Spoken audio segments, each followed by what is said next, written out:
अस्सलामु अलैकुम वरहमतुल्लाहि वबरकातुह।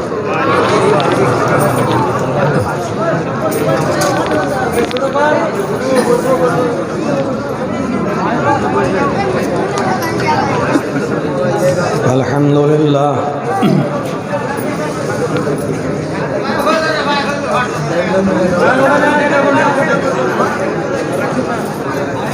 अल्हम्दुलिल्लाहि नहमदुहु व नस्तईनुहु व नस्तगफिरुह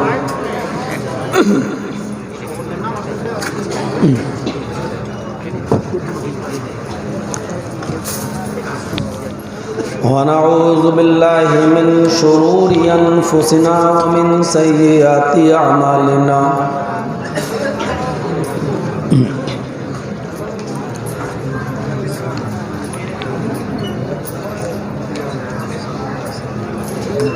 मन यहदिहिल्लाहु फला मुज़िल्ल लहु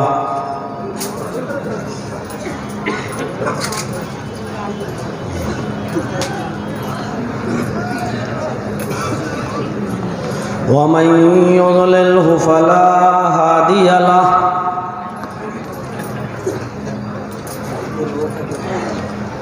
व अशहदु अल्ला इलाहा इल्लल्लाहु वहदहु ला शरीक लहु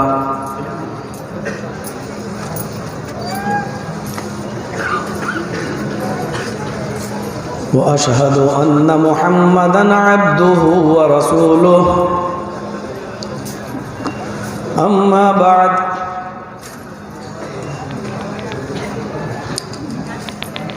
फ़इन्न खैरल हदीस किताबुल्लाह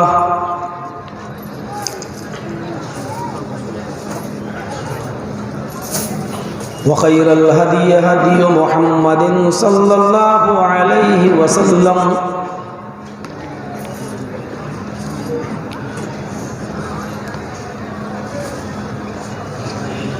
व शर्रुल उमूरि मुहदसातुहा व कुल्लु मुहदसतिन बिदअह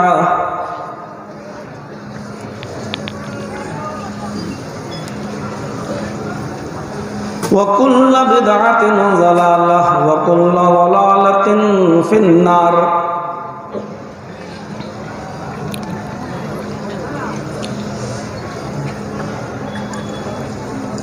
अऊज़ु बिल्लाहि मिनश शैतानिर रजीम।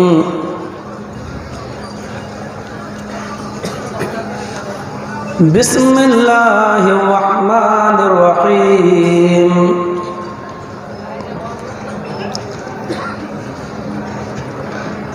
वमन यब्तगि गैरल इस्लामि दीनन फलन युक़बल मिन्हु व हुवा फिल आखिरति मिनल खासिरीन। वक़ाल तआला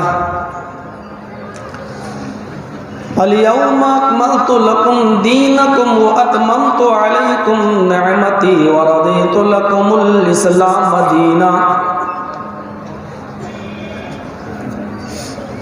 रब्बि इश्रह ली सदरी व यस्सिर ली अमरी वहलुल उक़दतम मिन लिसानी यफ़क़हू क़ौली।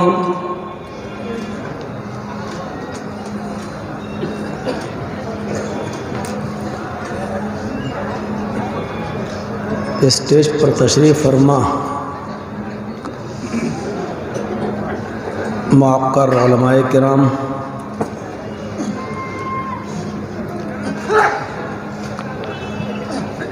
इलाक़े के बावक़ार अहबाब,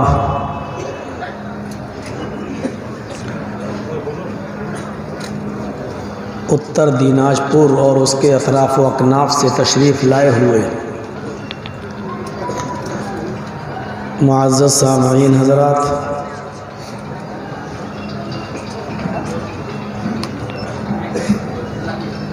कौम व मिल्लत के लायक बर नौजवानों, मुस्तक़बिल के होनहार अज़ीज़ बच्चों,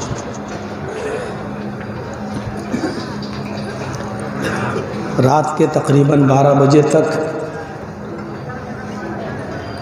आपने नहायत ही सुकून के साथ मुख्तलिफ उलमाए किराम से उनके मखसूस अंदाज में मुख्तलिफ़ अनावीन पर आपने बहुत सी नसीहतों को समाअत फरमाया।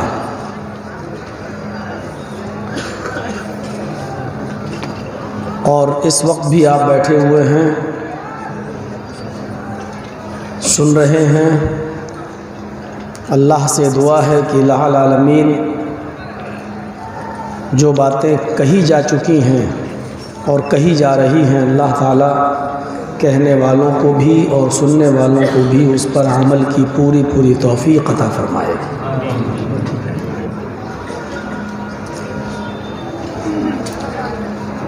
भुलकी का जलसा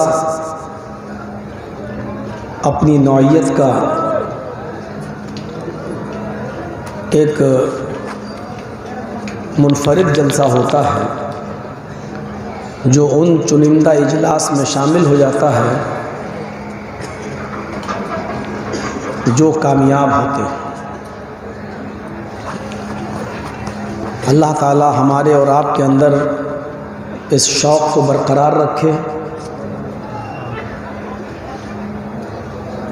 हमें सारे उलमा की बातों को सुनने की तौफीक अता फरमाए और उनकी कही हुई बातें जो किताब व सुन्नत पर मबनी हों, अल्लाह ताला हमें उन सब पर अमल करने की तौफीक भी अता फरमाए। आदम अलैहिस्सलातु वस्सलाम से लेकर मुहम्मदुर रसूलुल्लाह सल्लल्लाहु अलैहि वसल्लम तक जितने भी पैगंबर आए, उनकी तादाद जितनी भी रही हो, लेकिन ये फैक्ट है, ये हकीकत है और ये सच्चाई है कि उन सब की दावत इस्लाम ही की दावत थी। सारे नबियों का दीन एक था।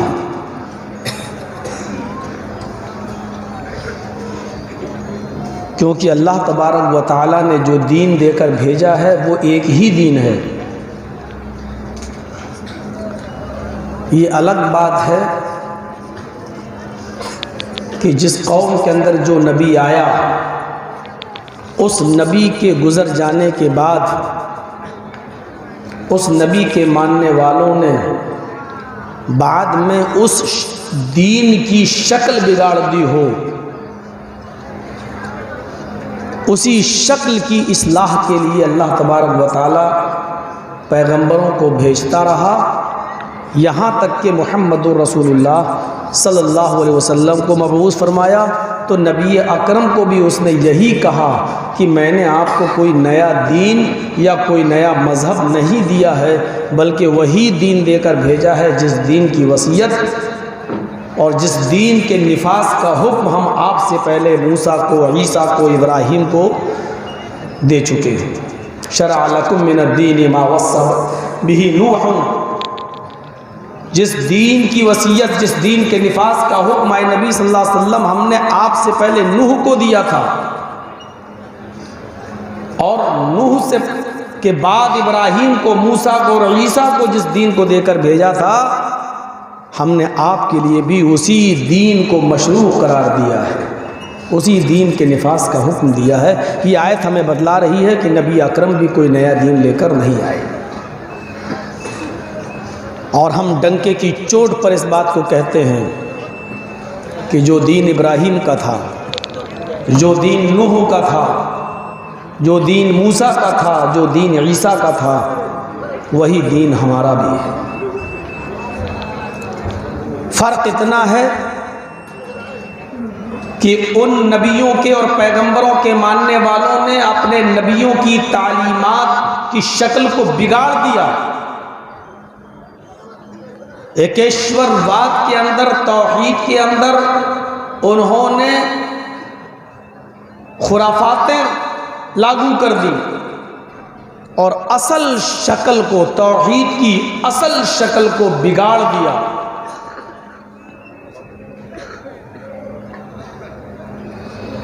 तो सबसे आखिर में अल्लाह तबारक व तआला ने मोहम्मद रसूलुल्लाह सल्लल्लाहु अलैहि वसल्लम को भेजा और इस दीन को क़यामत की सुबह तक के लिए लागू कर दिया और नबी अकरम से ये कह दिया कि अल यौमा अकमलतु लकुम दीनकुम व अतममतु अलैकुम निअमती, आज मैंने तुम्हारे लिए तुम्हारे इस दीन को मुकम्मल कर दिया। व अतममतु अलैकुम निअमती, और अपनी नेमतों का इत्माम कर दिया। व रज़ीतु लकुमुल इस्लाम दीना, और आपके इसी दीन इस्लाम से मैं राज़ी और खुश हो गया। अल्लाह ताला उस दीन से, उस इस्लाम से खुश हो गया जिसकी आखिरी तस्वीर हमें जनाब मोहम्मद रसूलुल्लाह सल्लल्लाहु अलैहि वसल्लम के ज़रिए मिली है। और उसी दीन के बाद उसने उस दीन, उस इस्लाम के बाद के अलावा जितने भी मज़ाहिब इस दुनिया में वजूद में हैं, उन तमाम अदियान और उन तमाम मज़ाहिब के बारे में ये हुक्म लागू कर दिया कि वमन यब्तगी गैरल इस्लामी दीनन फलन युक़बल मिन्हु। अब जो शख्स भी इस्लाम को छोड़कर अगर कोई दूसरा दीन तलाश करेगा, दूसरा मजहब तलाश करेगा, इस्लाम को छोड़कर कोई दूसरा रास्ता इख्तियार करेगा, फलन युक़बल मिन्हु, तो वो दीन हरगिज़ उसका एक्सेप्ट नहीं किया जाएगा। इस्लाम को छोड़कर अगर कोई दूसरा दीन कबूल करता है या उसको तलाश करता है तो वो दूसरा दीन एक्सेप्ट नहीं किया जाएगा, हरगिज़ कबूल नहीं किया जाएगा। और इस्लाम को छोड़कर दूसरे मज़ाहिब पर अमल करने वाला क़यामत के दिन नुकसान उठाने वालों में से होगा। वह हुआ फिल आखिरति मिनल खासिरीन। किसी भी मजहब के मानने वाले को तनकीद का निशाना नहीं बनाया है इस आयत में।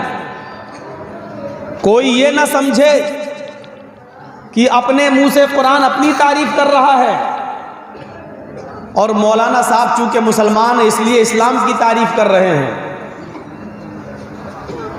इसलिए कि मैं इस बात पर मुकम्मल यकीन रखता हूं कि सारे नबियों का दीन ही इस्लाम था।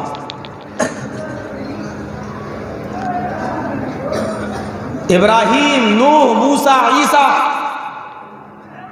जो दीन लेकर आए थे उसकी शक्ल को जो बिगाड़ दिया गया था, उस बिगड़ी हुई शक्ल को असरे नौ जनाब मोहम्मद रसूलुल्लाह सल्लल्लाहु अलैहि वसल्लम ने दोबारा उसी शक्ल में पेश कर दिया जिस शक्ल के अंदर इन नबियों ने पेश किया था। इसलिए कुरान कहता है कुल या अहलल किताबी तालौ इला कलिमतिन सवाइन बैनना व बैनकुम। ऐ मोहम्मद सल्लल्लाहु अलैहि वसल्लम, आप दुनिया वालों में ऐलान कर दीजिए, आप दुनिया के लोगों में अनाउंसमेंट कर दीजिए, जिन लोगों को हमने किताबें दी हैं, तौरात दी, ज़बूर दी, इंजील दी, आप उन अहले किताब को कह दीजिए जिनकी तरफ हमारा पैगाम गया, हमने जिनके ऊपर आसमानी किताबें नाजिल की हैं, उन अहले किताब को मुखातब करके कहा, आए नबी, उनको उनके अंदर आप ऐलान कर दीजिए, उनको मुतलक कर दीजिए, बाखबर कर दीजिए, उनको हमारी तरफ से ये मैसेज दे दीजिए, या अहलल किताब, आए अहले किताब, आए यहूदियों, आए ईसाइयों, आए वो लोगों जिनको किताबें दी गई, तौरात वालों, ज़बूर वालों, इंजील वालों, तालौ इला कलिमतिन सवाइन बैनना व बैनकुम, आओ हम और तुम एक ऐसे कलमे की तरफ मुत्तफिक हो जाएं, आओ एक ऐसे कलमे की तरफ जो तुम्हारा भी है और हमारा भी है, जो हमारे और तुम्हारे दरमियान बराबर है।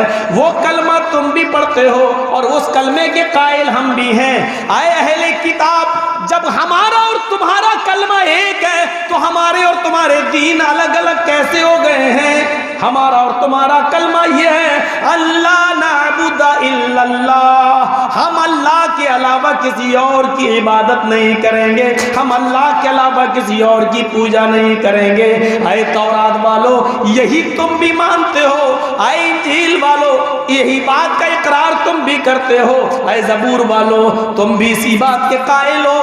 तो जाहिर है जब हमारी और तुम्हारी बुनियाद एक है, जब हमारा और तुम्हारा कलमा एक है, जब एक अल्लाह की इबादत के तुम भी कायल हो, तो आओ एक ऐसे कलमे की तरफ जो हमारे और तुम्हारे दरमियान बराबर है। आओ हम सब उस कलमे पर इकट्ठे हो जाएं, हम उस कलमे पर जमा हो जाएं। इसीलिए दुनिया में जितने भी पैगंबर आए, जितने भी नबी आए, उन तमाम नबियों का कलमा एक रहा।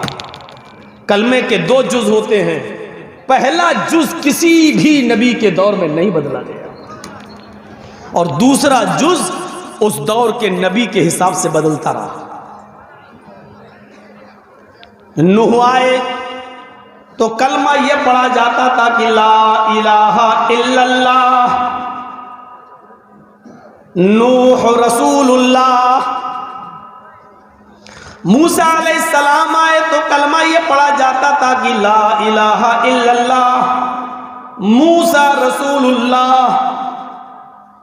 ईसा अलैहिस्सलाम आए तो कलमा ये पढ़ा जाता था ला इलाहा इल्लल्लाह, ईसा रसूलुल्लाह। मुहम्मदुर रसूलुल्लाह आए तो कलमा ये पढ़ा जाता है ला इलाहा इल्लल्लाह, मुहम्मदुर रसूलुल्लाह। आप देख लीजिए, कलमे का पहला जुज कहीं नहीं बदला। यानी नूह की वही दावत, इब्राहिम की भी वही दावत, मूसा की भी वही दावत, ईसा की भी वही दावत। और जब सबकी वही दावत है तो मोहम्मद रसूलुल्लाह भी उसी दावत को आगे लेकर चले। आपने कहा लोगों, नबी तो वो रहे तुम्हारे, लेकिन अब नबी मैं हूं। लेकिन अल्लाह ने उसी मिशन को आगे बढ़ाने के लिए भेजा है। आए मुझे अलग पैगंबर समझने वालों, आए वो लोगों जो ये समझते हो कि मोहम्मद कोई नया दीन लेकर आया है। नहीं नहीं, गलत फहमी अपने दिमागों से निकाल लो। हम तो कोई नया दीन लेकर नहीं आए, हम कोई नया मजहब लेकर नहीं आए। आए दीन इब्राहिमी के मानने वालों, हम तो इब्राहिम अलैहिस्सलाम के दीन को लेके आए। आए मूसा के मानने वालों, हम तो उसी मूसा के दीन को लेकर आए। ईसा के मानने वालों, हम उसी ईसा के दीन को लेकर आए। हम अपनी तरफ से कोई नया दीन लेकर नहीं आए। अल्लाह ने हमें कोई नया दीन नहीं दिया।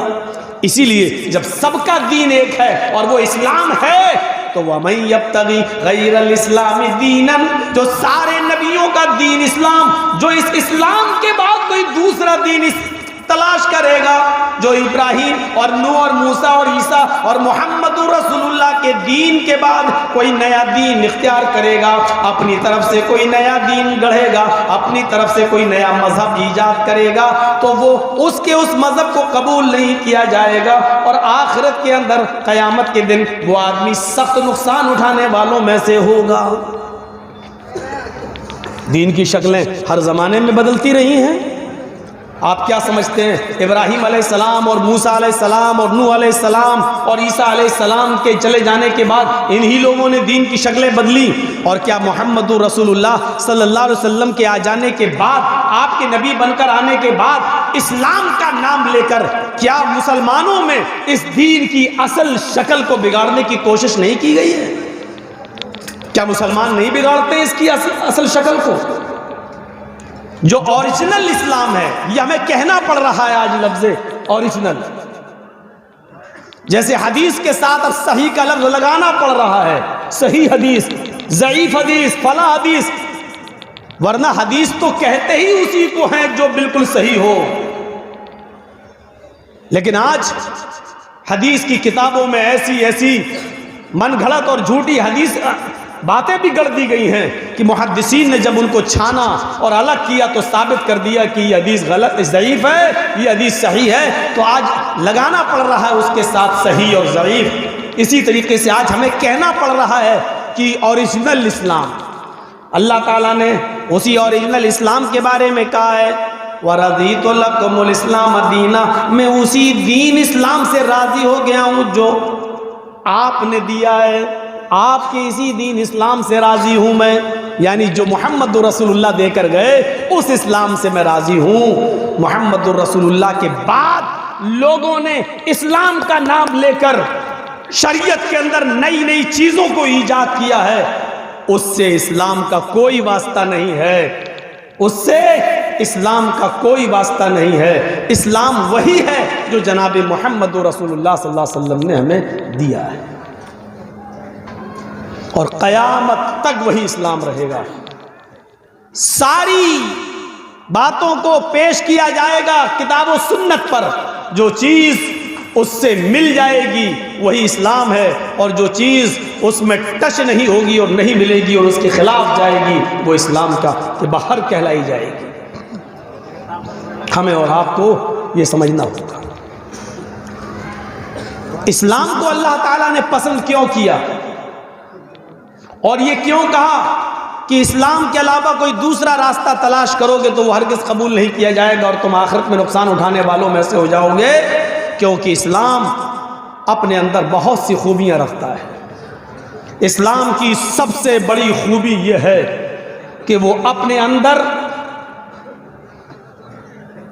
बेलाग और बेलौस तौहीद रखता है। तौहीद के साथ किसी चीज का कोई कंप्रोमाइज नहीं। इतनी जबरदस्त तौहीद। इस्लाम की दूसरी खूबी यह है कि वो रिसालत का सही मतलब बतलाता है। दीन रिसालत है। रसूल कौन होते हैं, रसूल की हैसियत क्या है।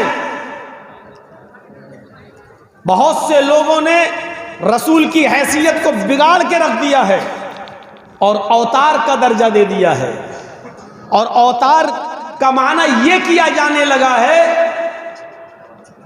कि अल्लाह ही मनुष्य का रूप धारण करके इस दुनिया में आता है और उस जमाने के हालात के मुताबिक धर्म का प्रचार करता है और फिर वापस चला जाता है। इस तरीके की खुराफातें पैदा की गई हैं, जबकि अवतार का माना यह नहीं, अल्लाह का आसमान से जमीन पर आना यह मतलब नहीं होता है। अवतार का मतलब होता है अवतरित। अवतार का मतलब होता है जिसको उतारा जाए। अवतार का माना होता है जिसको भेजा जाए, यानी भेजने वाला कोई और है और जिसको भेजा जा रहा है वो कोई और है। अवतार का माना ईश्वरत्व का मनुष्यत्व में परिणित होना नहीं है, जैसा कि आजकल के शंकराचार्य लोग ये तर्जमा करते हैं कि अवतार का माना ईश्वरत्व का मनुष्यत्व में परिणित होना, यानी अल्लाह ही का मनुष्य और इंसान की शक्ल में जमीन पर आना। ये माना नहीं है। अवतार का माना यह है कि अल्लाह का अपने बंदों में से किसी मखसूस बंदे को रसूल बनाकर, दूत बनाकर, कासिद बनाकर, पैगंबर बनाकर इस दुनिया में भेजना, और उसका काम मात्र, उसका काम सिर्फ केवल इतना है कि वो अल्लाह के अहकाम को दुनिया वालों के सामने और अल्लाह के बंदों के सामने और अपनी कौम के सामने पेश कर देता है। इससे ज्यादा और कुछ नहीं, इससे ज्यादा और कुछ नहीं।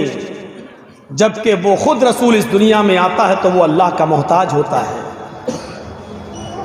इसीलिए कुरान पढ़िए और सीरत का सही, किसी भी नबी की सीरत को आप उठाकर देखें तो आप देखेंगे तौहीद का सही माना तो रसूलों की जिंदगी से मिलता है। पूरा कुरान पढ़िए। अल्लाह ने कुरान में जितने भी नबियों का नाम लिया, जितना भी रसूलों का जिक्र किया, अल्लाह ने उन नबियों का जिक्र करते हुए उनकी परेशानियों का जिक्र भी कर दिया। कुरान पढ़िए आप। जो लोग नबियों को और रसूलों को मुख्तार कुल मान लेते हैं वो लोग कुरान पढ़ें और गौर करें।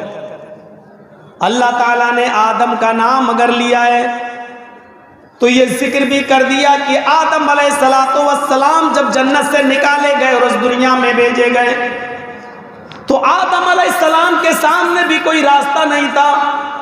जो शजरे ममनुआ उन्होंने जन्नत के अंदर खा लिया था, जिसके पास जाने से अल्लाह ने मना किया था। और इस खता की पादाश में उनको और उन हव्वा को जब दुनिया में भेजा गया तो इस दुनिया में आदम अलैहिस्सलाम रोते रहे, गिड़गिड़ाते रहे, क्या किया जाए। तब आदम अलैहिस्सलाम ने भी जो परेशानी उनकी ऊपर आई, उस परेशानी को उन्होंने इस तरीके से दूर किया और अपनी गुजारिश अपने रब के सामने इस तरीके से पेश की, रब्बना ज़लमना अनफुसना व इल्लम तगफिर लना व तरहमना लनकूनन्ना मिनल खासिरीन। आए नबियों और रसूलों को मुख्तारी कुल का दर्जा देने वालों, आदम अलैहिस्सलाम इस दुनिया में आए, अपने आप को वो जन्नत में नहीं बचा सके, इस दुनिया में भेज दिए गए तो अल्लाह के सामने अपनी खता का जिक्र कर रहे हैं, रो रहे हैं और गिड़गिड़ा रहे हैं और अपनी इस खता का एतराफ करके उससे तौबा कर रहे हैं और माफ़ी की दरख्वास्त कर रहे हैं।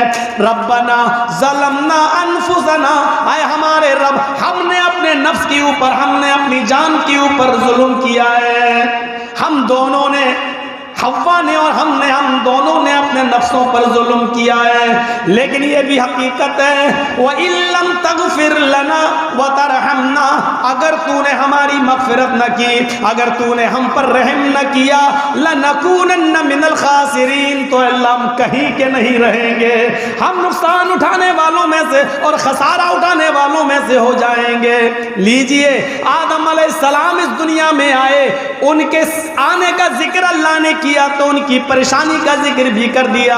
ओ लोगों, ओ नबियों के दरों पे जाने वालों, नबियों से बेटा बेटी मांगने वालों, नबियों से बारिश और औलाद मांगने वालों, सुनो, आदम अलैहिस्सलाम के पास परेशानी आई तो उन्होंने अपनी परेशानी अल्लाह के सामने रखी है, उन्होंने अपनी बात अल्लाह से रखी है। जब तुम्हारे पैगंबर, दुनिया में आने वाले नबी अपनी परेशानियां खुद दूर नहीं कर सकते तो तुम्हारी परेशानियों को वो कैसे दूर करेंगे। अल्लाह ने अगर कुरान में नूह अलैहिस्सलाम का नाम लिया, अल्लाह ताला ने अगर कुरान में नूह अलैहिस्सलाम का नाम लिया तो नूह अलैहिस्सलाम का बेटा कनान, जो उन्हीं की आंखों के सामने डूब के मर जाता है, जमीन से पानी आया, आसमान से भी पानी आया, वो लड़का पहाड़ पे चढ़ गया। नूह अलैहिस्सलाम ने फरमाया, मेरे बेटे मेरी कश्ती पे सवार हो जा, आज अल्लाह का अज़ाब किसी को नहीं छोड़ेगा, आजा, मेरे रब ने मुझे जो दीन दिया है उस पर ईमान लिया, मेरी शरण में आ जा, नेक लोगों में शामिल हो जा, इस्लाम को एक्सेप्ट कर ले। कहने लगा मैं पहाड़ के ऊपर चढ़ जाऊंगा, यहाँ तक पानी नहीं आएगा, नहीं, आज अल्लाह का अज़ाब किसी को नहीं छोड़ेगा, आज हर नाफरमान को, हर काफिर और मुशरिक को आज सजा मिलेगी। वो नहीं माना, यहाँ तक कि वो पानी पहाड़ तक पहुंचा, गर्क होने लगा, डुबकियां मारने लगा, उनका बेटा डूबने लगा।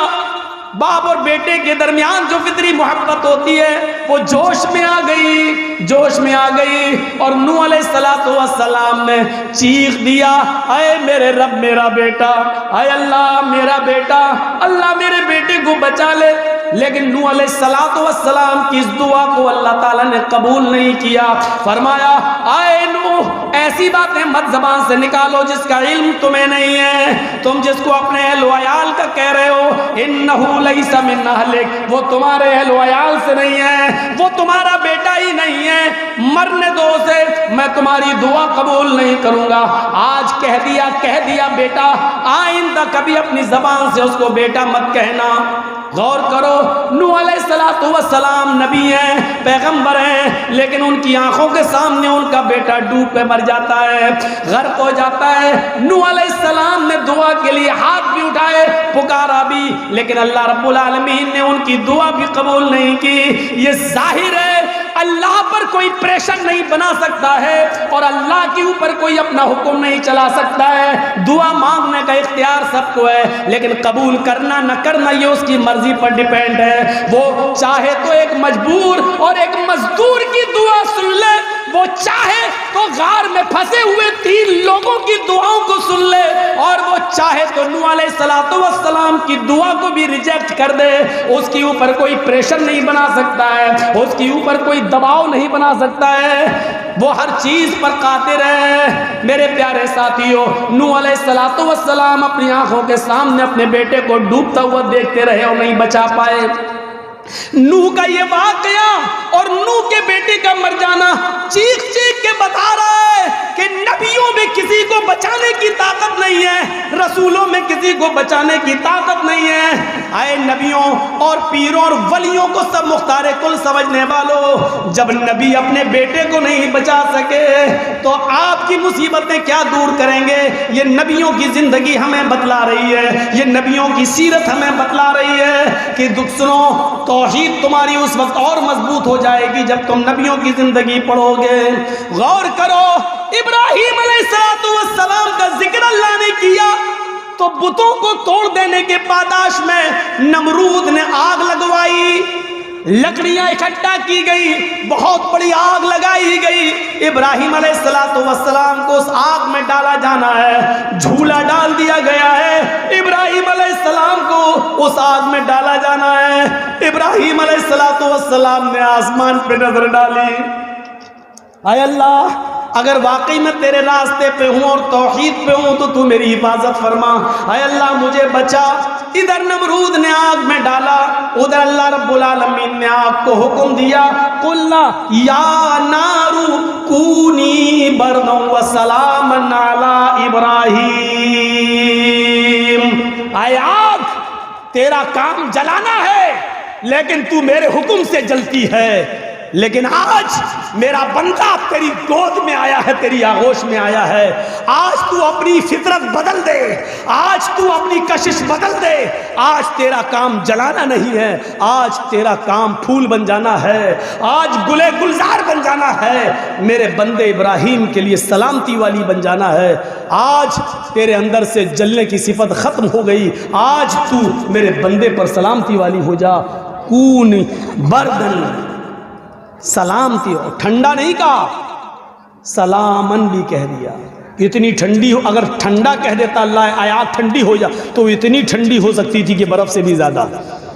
इसलिए कहा ज़्यादा इंसान को गर्मी अगर नुकसान पहुंचाती है तो ज़्यादा ठंडक भी तकलीफ़ देती है। इसलिए कहा ठंडी तो हो जा, बुझ तो जा, लेकिन इतनी ठंडी मत होना कि मेरे बंदे इब्राहीम को तकलीफ़ हो। सलामती वाली, ना ज़्यादा ठंडी ना ज़्यादा गर्म, मुअतदिल और बीच वाली।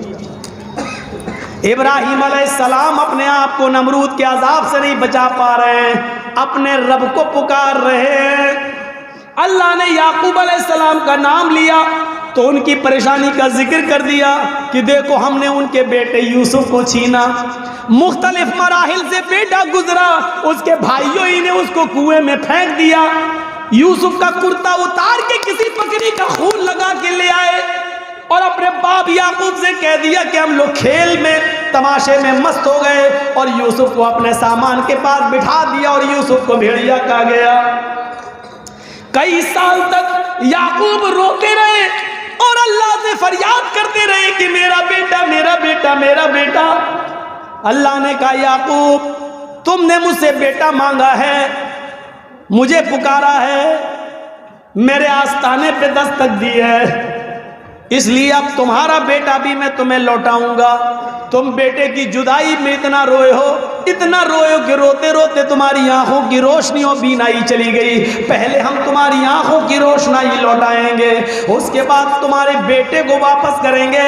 और तुम्हारा बेटा जब हमने छीना था तो कमजोरी की हालत में छीना था, लेकिन जब तुम्हारा बेटा तुम्हें वापस करेंगे तो उसको नबी बनाकर वापस करेंगे और उसको एक मुल्क का बादशाह बनाकर वापस करेंगे।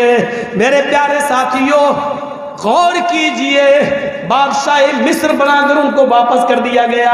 गौर करो, जहां पर अजीज मिस्र बैठा करता था वहां पर आज यूसुफ अलैहिस्सलाम बैठे और इस हाल में बाप से बेटे को मिलवाया। याकूब पर परेशानी आई, उन्होंने अपने रब को पुकारा। इब्राहीम पर परेशानी आई, अपने रब को पुकारा। हजरत जकरिया पर परेशानी आई, उन्होंने अपने रब को पुकारा। हजरत यूनुस अलैहिस्सलाम पर परेशानी आई, समंदर का सफर कर रहे हैं, कश्ती उलट जाती है, मछली निगल जाती है, मछली के पेट के अंदर वो अपने रब को पुकार रहे हैं, ला इलाहा इल्ला अंत सुब्हानक इन्नी कुन्तु मिनज़ ज़ालिमीन। रब को पुकार रहे हैं। नबियों की पूरी जिंदगी उठा के देख लो, अल्लाह ने जितने भी नबियों का नाम लिया उनकी परेशानी का जिक्र कर दिया और ये मैसेज दे दिया, नबी भी अपनी परेशानी दूर नहीं कर पाए तो नबियों के बाद आने वाले तुम्हारी परेशानियां दूर करेंगे। थोड़ी सी अकल पर आदमी जोर दे दे तो बड़े से बड़े मसले हल हो जाएंगे, लेकिन अकल पर जोर देने ही कब दिया जाता है? अकल पर जोर नहीं देने दिया जाता। कह दिया जाता कुरान नहीं पढ़ना जानते हो तो सीखो ही मत, पढ़ने की जरूरत क्या है? आप ताज्जुब करेंगे, मुबारकपुर के एक मुफ्ती ने तो यहां तक कह दिया है, जो फतवा दे दिया बाकायदा कि जो लोग कुरान पढ़ना नहीं जानते उनको सीखने की जरूरत नहीं, कुरान खोल कर सिर्फ अपनी उंगली कुरान के हुरूफ पे चलाते रहें, अल्लाह उनको सवाब देता रहेगा। ये फतवा छपा है, उंगली चलाते रहें अल्लाह सवाब देगा, क्योंकि अल्लाह नियतों को देखता है। जब नियत ही तुम्हारी है कि हम सीखेंगे ही नहीं तो सवाब मिलेगा?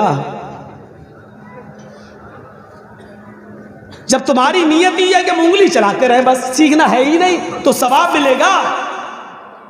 ठीक है, तुम्हारी बात हम मानते, अल्लाह नियत देखता है, तो अल्लाह जब तुम्हारी नियत ही है कि हमें सीखना ही नहीं है कुरान, कौन इतना वक्त बर्बाद करे, तो आपको उंगली फेरने पे सवाब मिलेगा। ये फतवे दिए गए, कुरान के करीब लाने की कोशिश ही नहीं की जाती है। अगर आप कुरान पढ़ के किसी से मसला पूछने लगे तो क्या कहेगा, क्या तुम वहाबी हो गए हो क्या? क्यों? अरे कुरान पढ़ के, कुरान की आयतें पढ़ के मसले तो वही लोग पूछते हैं, तुम कब से पूछने लगे हो ये बात? कुरान तुम नहीं समझ पाओगे, तुम्हारे लिए तुम्हारे मौलाना लोग काफ़ी है, जो बता दिया उसी पे अमल करो। पढ़िए पूरी जिंदगी, सारे नबियों के हालात सुनने के बाद मुहम्मदुर रसूलुल्लाह सल्लल्लाहु अलैहि वसल्लम के हालात पर भी एक नजर डाल लीजिए। नबी अकरम सल्लल्लाहु अलैहि वसल्लम की जिंदगी भी परेशानियों से गुजरी है। जंगे बदर का वो मामला देखो, 313 मुसलमान नबी के साथ और 1000 से ज्यादा का लश्कर काफिरों के साथ। अबू बकर सिद्दीक का बयान है, बदर के दिन मैंने अल्लाह के नबी सल्लल्लाहु अलैहि वसल्लम को रोते हुए देखा। मेरा उठना बैठना, सोना जागना नबी के साथ हुआ करता था, लेकिन हमने अपनी पूरी जिंदगी में नबी अकरम को कभी इतना रोते हुए नहीं देखा जितना मैंने बदर के दिन देखा। 313 मुसलमानों को आप देखते और 1000 काफिरों को देखते, उनके हथियारों पे नजरें डालते, उनके तीरों, कमानों, तलवारों पे और घोड़ों पे नजर डालते, और इधर अल्लाह के नबी सल्लल्लाहु अलैहि वसल्लम अपने निहत्ते सहाबा को देखते। किसी के पास तीर है तो छोड़ने के लिए कमान नहीं है, किसी के पास कमान है तो चलाने के लिए तीर नहीं है। एक चीज है तलवार है तो अपने आप को बचाने के लिए ढाल नहीं है, ढाल है लेकिन चलाने के लिए तलवार नहीं है। एक चीज है और दूसरी चीज नहीं। अल्लाह के नबी सजदे में गिर जाते हैं। अबू बकर सिद्दीक का बयान है कि अल्लाह के नबी सल्लल्लाहु अलैहि वसल्लम को मैंने सजदे में गिरे हुए देखा और सजदे की हालत में अल्लाह के नबी ये दुआ कर रहे थे, अल्लाहुम्मा ला तुहलिक हाज़िहिल असाबा इन तहलिक हाज़िल असाबा लम तुअबद बअदल यौम। आय अल्लाह, यही मुट्ठी भर जमात मेरे पास है, यही पक्के सच्चे मुसलमान हैं। आय अल्लाह, अगर ये मुट्ठी भर जमात हलाक हो गई, आय अल्लाह ये मुट्ठी भर जमात चली गई, ये मुट्ठी भर जमात हलाक हो गई और आज ये मिट गए, इस दुनिया से रुखसत हो गए, इस दुनिया से चले गए।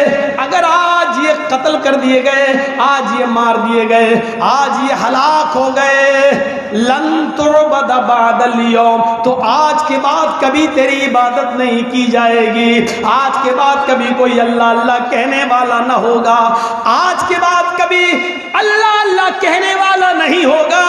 अल्लाह के नबी जंगे बदर में परेशान हैं, लेकिन अपनी परेशानी अल्लाह के सामने रख रहे हैं, उससे दुआ मांग रहे हैं। एक वफद आया हुआ है, अल्लाह के नबी उनको दावतो तबलीग कर रहे हैं। इधर ज़ैनब की बेटी या बेटा बीमार है, उन्होंने मैसेज भेजा, पैगाम दिया, आए अल्लाह के नबी आपके नवासे की तबीयत खराब है, जल्दी घर में आ जाइए। अल्लाह के नबी में खबर पहुंचा रहे हैं, मेरी बेटी ज़ैनब से कह दो कुछ लोग आए हुए हैं, मैं उनको इस्लाम की दावत दे रहा हूं, अभी नहीं आ सकता। हजरत ज़ैनब की तरफ से दोबारा खबर आती है, आपको अल्लाह का वास्ता है, जिस हाल में बैठे हैं उसी हाल में आ जाइए, एक नज़र अपने नवासी को देख लीजिए। अल्लाह के नबी इसी हाल में उठते हैं, चंद सहाबा को अपने साथ लेते हैं, पहुंच जाते हैं ज़ैनब के घर, दरवाजे को दस्तक देते हैं। अल्लाह के नबी सल्लल्लाहु अलैहि वसल्लम के लिए दरवाज़ा खोला जाता है। घर में मोहल्ले की कुछ औरतें बैठी हुई हैं, कुछ सहाबा भी हैं, हज़रत ज़ैनब की गोद में उनकी बेटी है। अल्लाह के नबी इस हाल में देख रहे हैं कि उसकी सांस उखड़ रही है, आखिरी सांसें ले रही है। हज़रत ज़ैनब अपने अब्बू की तरफ इशारा करती हैं और अपने बेटे को या बेटी को अल्लाह के नबी की गोद में देती हैं। अय अल्लाह के नबी, अय अब्बू जान, अपनी नवासी को अपनी गोद में ले लीजिए, मेरी फूल सी बच्ची को अपनी गोद में ले लीजिए और इसके ऊपर दुआ पढ़ दीजिए, दम कर दीजिए। आप अल्लाह के नबी हैं, पैगंबर हैं, आपकी दुआ, आपका दम मेरी बेटी को जरूर फायदा पहुंचाएगा। हजरत ज़ैनब अपने कपकपाते हुए हाथों से अपनी बेटी को अल्लाह के नबी के हाथ में देती हैं और उस बच्ची के नाना ने, मोहम्मदुर रसूलुल्लाह ने अपनी नवासी को अपनी गोद में लिया। शायद ऐसा लगता है कि नवासी नाना का इंतजार कर रही थी। जैसे ही कपकपाते हुए हाथों से ज़ैनब ने अपनी बेटी को छोड़ा और बेटी नाना के हाथ में आई, मोहम्मदुर रसूलुल्लाह के हाथ में आई, जैसी हाथ में गई वैसी उसकी रूह भी निकल गई, कब से उनसुरी से परवाज हो गई। ज़ैनब की बेटी का इंतकाल हो गया, ज़ैनब की आंखों में आंसू है। वहां कमरे में जितनी औरतें बैठी थी, ये मंजर देखकर रोने लगी। मोहल्ले के कुछ लोगों ने ये मंजर देखा तो वो भी रो रहे हैं। नबी अकरम की आंखों में भी आंसू डुबडुबा रहे हैं। लेकिन इन लोगों को रोते हुए आपने जो पैगाम दिया वो पैगाम ये था, इन्ना लिल्लाहि व इन्ना इलैहि राजिऊन। हम कुछ नहीं कर सकते, ये सब अल्लाह की अमानतें थी और अल्लाह ने अपनी अमानत ले ली, इसमें मैं क्या कर सकता हूँ। हम सब अल्लाह ही के लिए, व इन्ना इलैहि राजिऊन, और मरने के बाद उसी की तरफ हम सबको लौट के जाना है। जब सारी औरतें रो रही हो, ज़ैनब रो रही हो, बड़े बड़े सहाबा का दिल रो रहा हो, आंखों से आंसुओं का सैलाब बह रहा हो, और उस वक्त सबको मोहम्मदुर रसूलुल्लाह अल्लाह से जोड़ रहे हो, ये मैसेज दिया जा रहा है कि कोई नबी किसी को जिंदगी नहीं बख्श सकता है। अगर जिंदगी बख्शने की ताकत होती तो ज़ैनब की बेटी को जिंदगी मोहम्मदुर रसूलुल्लाह बख्श देते, लेकिन नबियों के हाथ में नहीं है। खुद आपने अपने 1.5 साल के 18 महीने के बच्चे इब्राहिम को, मारिया किप्तिया के बदन से पैदा होने वाले बेटे को आपने अपनी गोद में लिया जब उसकी सांसें उखड़ रही थी, और इब्राहिम इंतकाल कर जाता है नबी की गोद में। आपने बिस्तर पे इब्राहिम को लिटाया, बिस्तर पे लिटाया, और लिटाने के बाद जो जुमले कहे वो इमाम बुखारी शरीफ के किताबुल जनाइज के अंदर दर्ज करते हैं, इन्नल आइना तदमउ वल क़ल्ब यहज़ुन। मेरे बेटे, तेरी जुदाई से, तेरे रुखसत हो जाने से, तेरे इंतकाल से मेरी आंखों में आंसू हैं, मेरी आंखों में आंसू हैं। मेरा दिल गमगीन है। वला नक़ूलु इल्ला मा यर्ज़ा रब्बुना, लेकिन मैं अपनी ज़बान से ऐसा कोई जुमला नहीं कहूँगा जिससे मेरा रब नाराज़ हो जाए, जिससे मेरा परवरदिगार नाराज़ हो जाए। हम ऐसे जुमले अपनी ज़बान से अदा नहीं करेंगे। अल्लाह का शुक्र, अल्लाह की अमानत थी, अल्लाह ने ले लिया। लेकिन वो इन्ना बिफ़िराक़िका या इब्राहीम लमहज़ूनून, लेकिन मैं गमगीन ज़रूर हूँ तेरी जुदाई से। अल्लाह के रसूल ने अपने बेटे के इंतकाल पर ये जुमले कहे हैं। ये हदीसें हमें बतला रही हैं कि कोई ताकतवर नहीं है। ताकत अगर किसी के पास है तो वो सिर्फ अल्लाह की ज़ात है, अल्लाह की ज़ात। तो पहली खूबी क्या है? अब तो आप लोगों का शोर आने लगा भाई। आधा घंटा तो आप लोग सही सुनते हैं, उसके बाद उठ के भागने लगते हैं। मुझे ऐसा लगता है कि सुनने से ज़्यादा आप लोग देखना चाहते हैं बस। अरे भैया ज़िंदा हूँ अभी तक तो फ़िलहाल। दुआ करो अल्लाह ताला और हयात दे। हाँ उसी पे आ रहा था ना। तो ये तौहीद थी जिसके साथ समझौता नहीं किया अल्लाह के रसूल। आप याद करिए उस वक्त को, सुलह हुदैबिया का वाक़या आया मंजर, तो आपने काफिरों की नाजायज शर्तें भी मान ली। ठीक है चलो नहीं, इस साल उम्र नहीं करने देंगे, अगले साल आओगे, अच्छा चलो ठीक है। 3 दिन से ज़्यादा नहीं रहने दूंगा, अच्छा ठीक है। तलवार मियान में रखोगे, बाहर नहीं, चलो ये भी ठीक है। मेरा आदमी आपके पास जाएगा, आपको वापस करना होगा, आपका आदमी मेरे पास आएगा, हम वापस नहीं करेंगे, चलो ठीक है। सारी शर्तें मान ली आपने, नाजायज शर्तें भी आपने मान ली। अपना मामला आया तो आपने समझौता कर लिया। लेकिन यही काफिर कभी इस समझौते पर आए थे, अरे अल्लाह के रसूल एक कंप्रोमाइज़ कर लेते हैं क्या? 6 महीने आप हमारे बुतों की पूजा कर लो और 6 महीने हम आपके रब की इबादत कर लेते हैं। 6 महीने आप हमारे झूठे खुदाओं को मान लो और 6 महीने हम आपके रब को। ऐसा करो 6 महीने हम नमाज पढ़ लेंगे, 6 महीने हम आपके रब की इबादत कर लेंगे और 6 महीने आप हमारे रब की इबादत कर लो। तो अल्लाह के रसूल ने इसको रिजेक्ट कर दिया था और कुरान की सूरत नाजिल होती है, नहीं कह दो ऐ काफिरो ला अअबुदु मा तअबुदून, मैं उनकी इबादत नहीं करता जिनकी तुम करते हो। और सब कुछ कहने के बाद क्या कहा? नहीं, लकुम दीनुकुम वलिय दीन, तुम अपने दीन पर रहो, मैं अपने दीन पर, तुम्हारे लिए तुम्हारा दीन और हमारे लिए हमारा दीन। पता क्या चला? तौहीद के साथ, एकेश्वरवाद के साथ समझौता नहीं। इसीलिए ये खूबी तौरात में भी है, ज़बूर में भी है, इंजील में भी है, वेदों में भी है। ऋग्वेद उठाइए, ऋग्वेद भूमिका में डॉक्टर वेद प्रकाश उपाध्याय ने ऋग्वेद भूमिका में हिंदी में लिखा है, हिंदी में, कि प्रेम करने वाली पत्नी का एक ही पति होता है, जो बहुत से मर्द रखे, बहुत से मर्द रखे वो पत्नी नहीं वैश्या कहलाती है। जिस तरह प्रेम करने वाली पत्नी का एक ही पति होता है, उसी तरीके से सच्चे भक्त का एक ही ब्रह्मा होता है, एक ही ईश्वर होता है। जिस तरह बहुत से मर्द रखने वाली पत्नी नहीं वैश्या कहलाती है,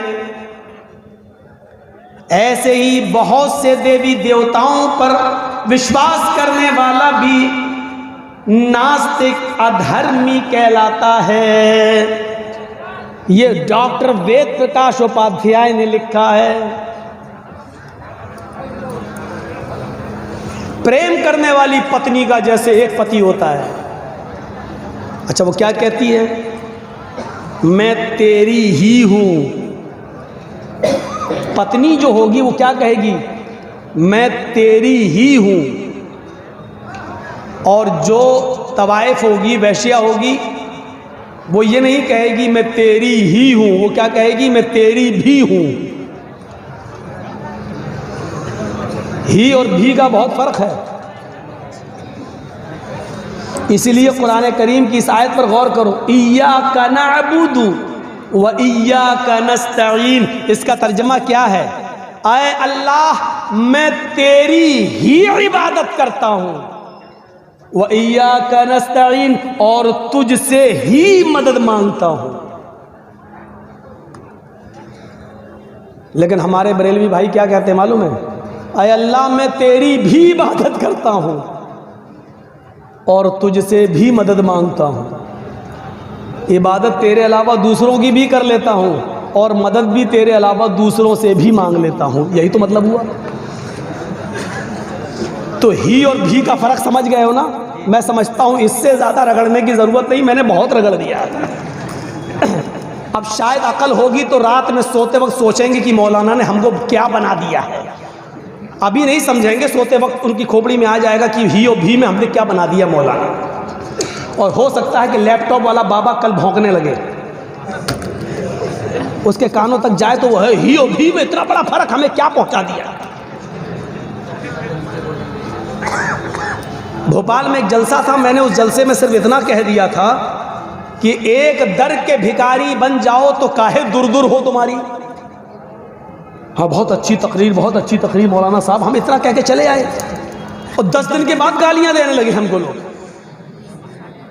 हमने कहा क्या हुआ, 10 दिन तक तो बड़ी तारीफ कर रहे थे, कि हमको क्या मालूम था। आज समझ में आया कि तो हमें कुत्ता बना के गए हो। एक दर के भिखारी बन जाओ तो काहे दूर दूर हो, अपने मालिक के वफादार बन जाओ तो उसी घर में तुम्हें खाना पानी मिलता रहेगा। दरवाजे दरवाजे जाओगे, तू भी खिला दे, घड्डी तू भी डालते तो दूर भाग, हट हट हट, तो कुत्ता जैसे भगाया जाता। तो वही मैंने कहा, एक दर के भिखारी बन जाओ अल्लाह के तो इज्जत होगी, उसी को मालिक समझो, उसी से मांगो। कभी नहीं, एक दर के भिखारी बन जाओ तो तुम्हारी कभी दूर दूर नहीं होगी। बहुत अच्छी तकरीर, बहुत अच्छी तकरीर। 10 दिन के बाद खोपड़ी में आया कि मौलाना हम ही को कुत्ता बना के गए। तो इनको देर में समझ में आता है। तो ऋग्वेद में जो बात कह दी है वो हमारे हिंदू भाइयों के भी देर में समझ में आएगी। ऋग्वेद में डॉक्टर वेद प्रकाश ने बहुत बड़ी बात कह दी। क्या कह दी? जिस तरह प्रेम करने वाली पत्नी का एक ही पति होता है,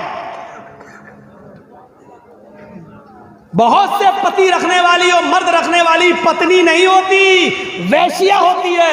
ऐसी सच्चे भक्त का एक ही ईश्वर होता है, एक ही ईश्वर पर भरोसा रखता है। बहुत से देवी और देवताओं पर बिलीव करने वाला वैश्या समान होता है, वैश्या समान। ऋग्वेद भूमिका का ये मंत्र पढ़ने के बाद मैं जब कुरान पढ़ने बैठा तो इसी से मिलती जुलती बात कुरान ने भी कह दिया।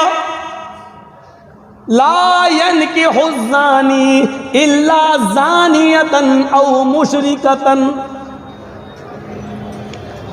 जिनाकार मर्द का निकाह ज़ानिया औरत से या मुशरिका औरत से होना चाहिए।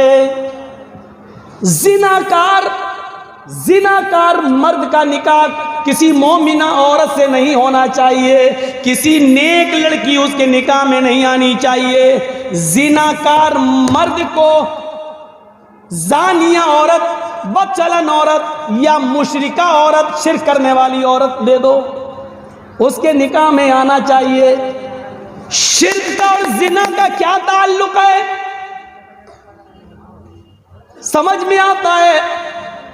जिस तरह जानिया औरत एक मर्द पर इक्तिफा नहीं करती है, उसी तरीके से मुशरिक भी एक रब पर यकीन एतबार नहीं करता है।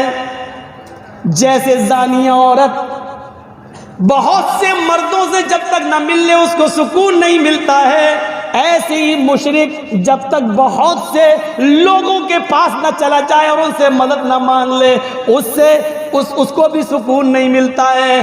तो शिर्क के अंदर और जिना के अंदर ये समानता पाई जाती है। मुशरिक एक रब पर एतबार नहीं करता है और जानिया औरत एक जब मर्द पर इक्तिफा नहीं करती है, इसलिए दोनों करीब करीब बराबर हैं। इसलिए जिनाकार मर्द को जिनाकार औरत या मुशरिका औरत मिलना चाहिए, या किसी जानिया औरत को कोई जिनाकार मर्द या मुशरिक मर्द मिलना चाहिए। मेरे भाइयों, एक समानता है, समानता। और ये मंत्र तो 50 बार सुना है। ये तौहीद की जान है। एकम ब्रह्मादित्य नास्ते ने नास्ते किंचन। जहां तौहीद पर बोला जाएगा तो ये मंत्र पढ़ा जाएगा।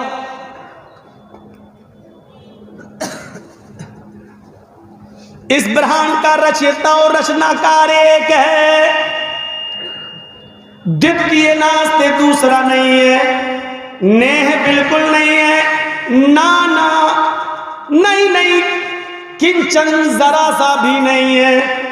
इस ब्रह्मांड का और दुनिया का बनाने वाला एक ही है, दूसरा नहीं है, बिल्कुल नहीं है, कतई नहीं है, हरगिज नहीं है, जरा सा भी नहीं है, जरा सा भी नहीं है। और क्या चाहिए? इससे बड़ी तौहीद और कहां मिलेगी? वाल्मीकि रामायण उठाओ,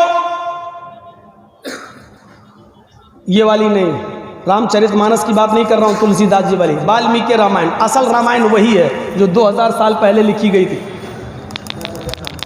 हिंदू धर्म के अकीदे के हिसाब से।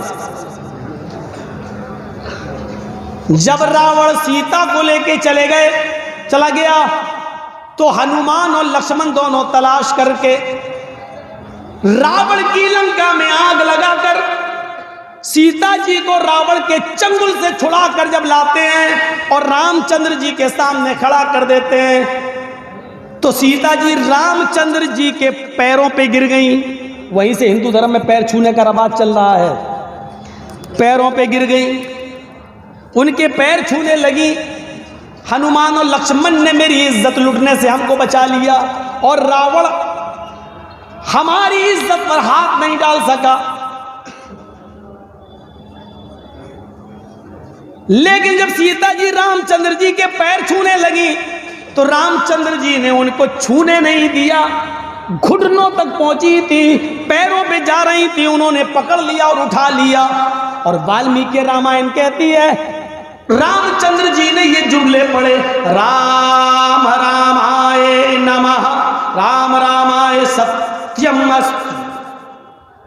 है सीता, मैं राम हूं और राम का भी एक राम है ऊपर वाला। राम रामाय नमः। सीता, राम के राम को नम करो, राम रामाय नमः। राम के राम को, मैं राम हूं तेरा, तेरे राम का राम है ऊपर वाला।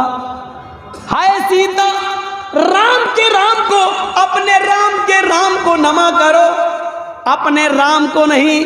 हिंदू भाई समझ बैठे, अपने राम को नमा करो, सर झुकाओ। जबकि रामचंद्र जी ये कह रहे हैं अपने राम के राम को नमा करो, अपने राम के सामने झुको, उसको प्रणाम करो, उसके सामने सर झुकाओ। राम रामाय सत्यमस्तु। हाय सीता, तेरे राम का ही राम सच्चा है।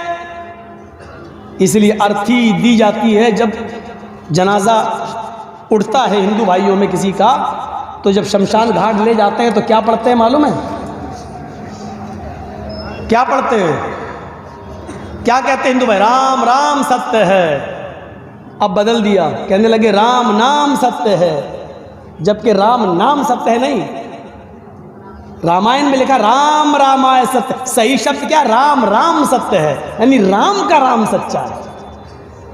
तो बहुत से हिंदू तो यही कहते हैं राम राम सत्य है, राम राम सत्य है, राम राम सत्य है। और बहुत से लोगों से जब मुर्दा उड़ता नहीं तो कहते हैं सबकी यही गत है। वो जैसे हम लोगों में कुछ बदमाश किस्म के होते हैं ना, मजाक उड़ाते हैं, ऐसे ही उनमें भी होते हैं। अब कोई कह रहा जो उठा रहा राम राम सत्य है, पीछे वाले कहते हमसे नहीं उठत है। मजाक हर जगह उड़ाया जाता है। तो सही शब्द क्या है? राम का राम सच्चा है। अब बदल दिया राम राम। और सही शब्द क्या है? शमशान घाट। कहते नहीं शमशान, शमशान क्या पढ़ते हैं हिंदू लोग? उसको क्या कहते हैं जहां मुर्दे जलाए जाते हैं? शमशान। सही शब्द शमशान नहीं है। यह बात मैं जिंदगी में पहली बार बता रहा हूं आपको। सही शब्द शमशान नहीं है, सही शब्द है शयनशान। क्या है सही शब्द? शयनशान। कितना बिगाड़ हुआ है, बिगड़ के कहां आ गया? शमशान। शमशान का कोई अर्थ ही नहीं होता संस्कृत में। आप उठा के देख लो, हिंदी, संस्कृत, हिंदू, हिंदी। और शयनशान का मतलब होता है, आप ट्रेन में सफर करेंगे, ट्रेन में जब आप जाएंगे तो आप देखेंगे जो कोच होते हैं, रिजर्वेशन कोच, तो उसमें आप देखेंगे इंग्लिश में लिखा होता है स्लीपर कोच, स्लीपर कोच। और हिंदी में क्या लिखा होता है? शयनशान डिब्बा, शयनशान। शयनशान का मतलब, स्लीपर का मतलब सोने वाला, यानी यहां पर आदमी सोता है, यानी सोने वाली सीट उसको मिलती है। और उसी को हिंदी में क्या कहते हैं? जहां सुला दिया जाए, शयनशान, सुला दिया जाए। उसी से है शयनशान घाट, यानी मुर्दे को जहां सुलाया जाता हो। आपके यहां सुलाया तो जाता ही नहीं है, आपके यहां जलाया जाता है। शयनशान का मतलब होता है कब्रिस्तान, जहां मुर्दे को लिटा दिया जाता है।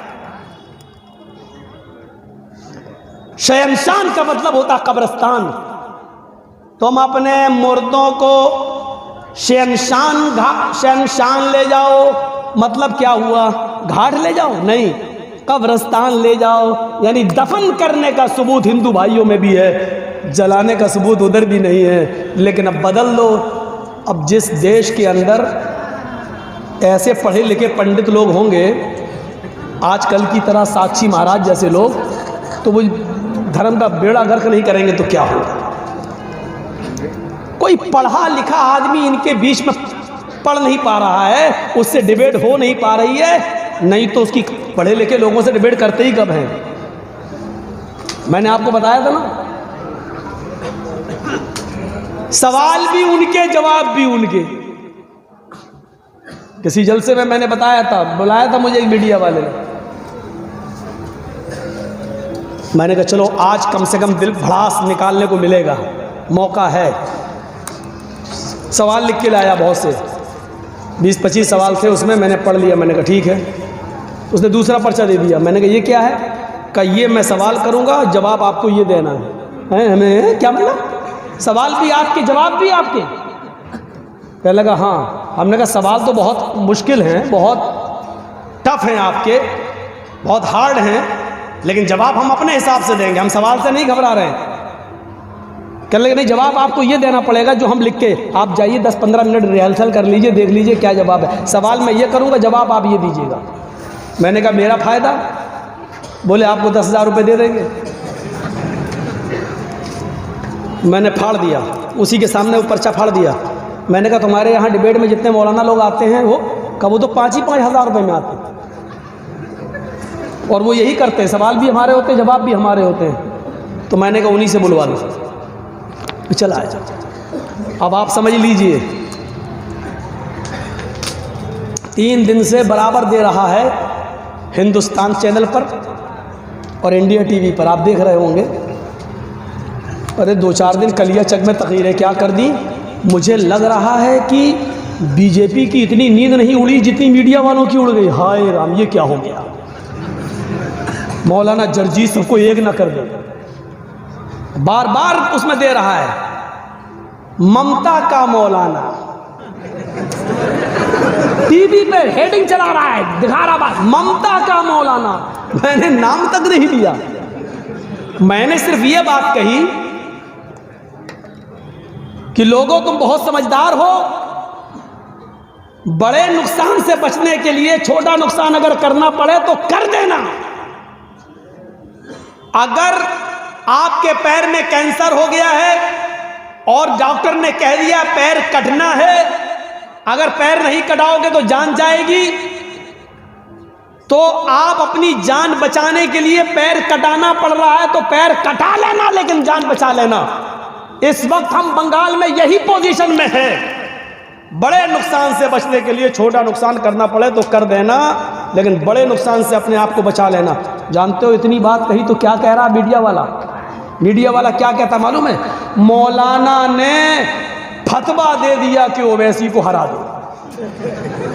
मैंने किसी का नाम भी नहीं लिया, इसीलिए मैं कहता हूं ना कि कभी मैंने एक बार कह दिया था कि देश का प्रधानमंत्री चोर है, तो केस हो गया हमारे ऊपर। तो जब कटघरे में खड़े हुए तो सरकारी वकील बहुत हुज्जत करने लगा। साहब देखिए, इन्होंने देश के प्रधानमंत्री के बारे में ये कहा। मैं तो सटक गया, मैंने कहा यार ये मैंने किसी प्रधानमंत्री का नाम ही नहीं लिया, ये क्या कह रहा?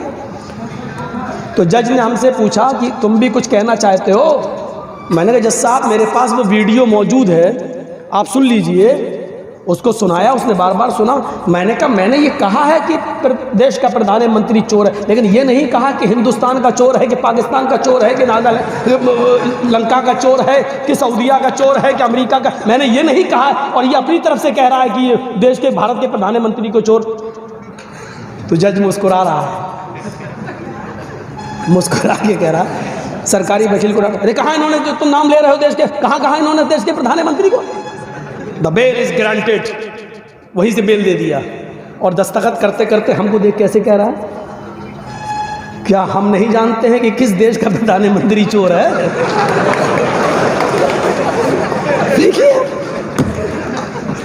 कह रहा कि हम नहीं जानते हैं कि किस देश का प्रधानमंत्री चोर है, हमको आप बेवकूफ़ समझ रहे हैं। मैंने कहा साहब हम आपको कैसे बेवकूफ़ समझ सकते हैं?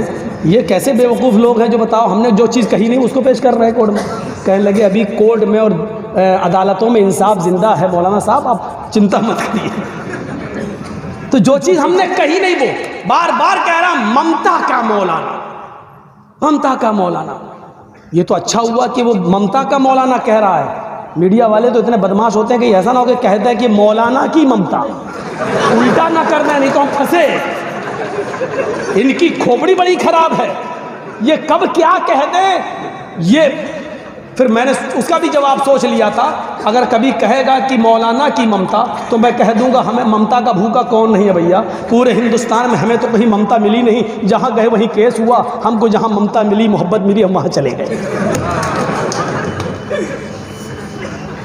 ये मीडिया ऐसा लग रहा है जैसे चुनाव बीजेपी नहीं लड़ रही है, इंडिया टीवी वाला लड़ रहा है, हिंदुस्तान लड़ रहा है। अब सोचो कि कितनी हड्डियां डाली गई होंगी इन कुत्तों के सामने, और उन हड्डियों में कितनी लज्जत होगी कि ये तोड़ मरोड़ कर जो जुमले पेश कर रहे हैं। हर जगह गाली सुन रहे हैं, किसान आंदोलन में गाली सुन रहे हैं, मीडिया वाले भगाए जा रहे हैं, चप्पलें पड़ रही हैं, जूते पड़ रहे हैं, लेकिन हड्डी का मजा इतना है कि ये बेइज्जती समझ ही नहीं रहे हैं। अपने टेस्ट ऐसा लग गया है, कभी तो उतरेगा नशा, शुरुआत तो हो ही चुकी है तुम्हारी। तो शयन शान का माना होता है सोने की जगह जहां सुला दिया जाए, यानी कब्रिस्तान। अल्लाह की कसम, हिंदू धर्म को आप पढ़ेंगे तो हिंदू भाइयों को आप अपने गले से लगाएंगे कि जो बातें कुरान में और हदीस में हैं वही हिंदू भाइयों में। आप कभी नफरत नहीं करेंगे किसी हिंदू भाई से और ना हिंदू किसी मुसलमान से। ये इन पॉलिटिकल लीडरों का मामला है, ये हम लोगों को एक नहीं होने देते। देखा मरकज़ में निज़ामुद्दीन का हाल क्या कर दिया था, कोरोना की फैक्ट्री, जबकि कोरोना ट्रंप लेके आया था और जोड़ दिया मरकज़ से बेचारों से। मौलाना साहब मुझे तो डर लग रहा था ये कल गए कि परसों गए, बाद में फिर क्या हुआ, फिर कोर्ट, हाई कोर्ट और सुप्रीम कोर्ट ने फिर जूते मारे इनकी खोपड़ियों पर। लेकिन बेशर्मी इतनी है कि कोर्ट के जूते को अभी नशा है ना, हड्डी का नशा है, इसलिए अभी कोर्ट के जूतों की तकलीफ नहीं हो रही है। जब नशा उतरेगा तब दर्द होगा।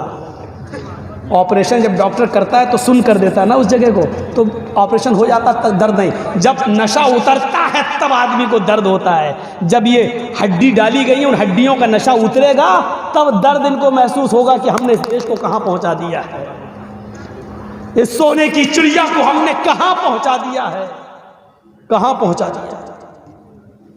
तब दर्द।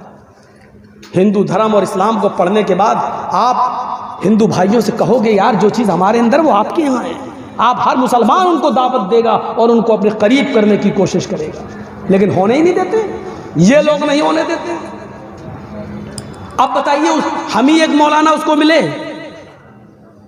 बार बार ममता का मौलाना, ममता का। अल्लाह रहम करे, अल्लाह इस मीडिया वाले को अक्ल सलीम अता फरमाए, सद्बुद्धि प्रदान करे।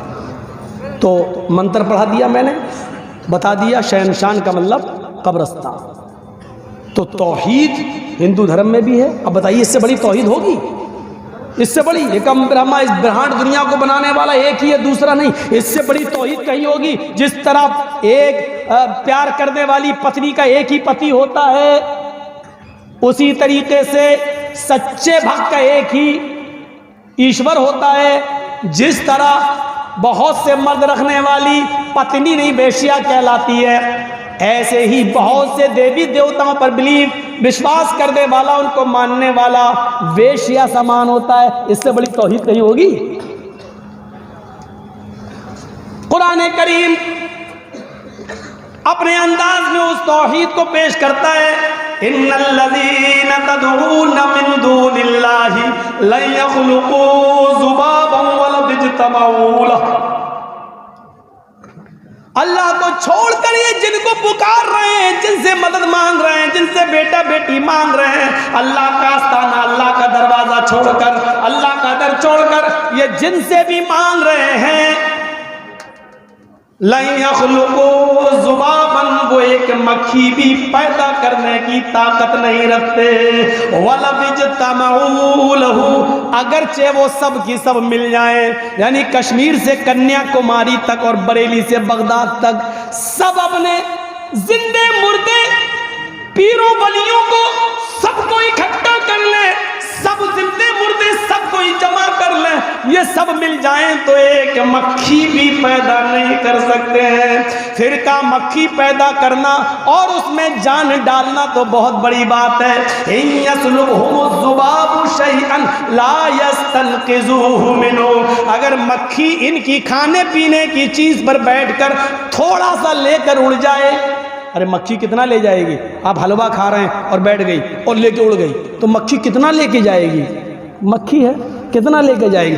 अल्लाह कह रहा है ये जिनको पुकार रहे हैं वो तो इतने कमजोर हैं, मक्खी इनकी जिस चीज पर बैठकर जो थोड़ा सा ले गई, अभी उस मक्खी को पकड़ के जो चीज ले गई उससे वो चीज छीन भी नहीं सकते, वो वापस भी नहीं ले सकते। जो मक्खी का कुछ नहीं बिगाड़ सके वो तुम्हारा क्या बिगाड़ेंगे?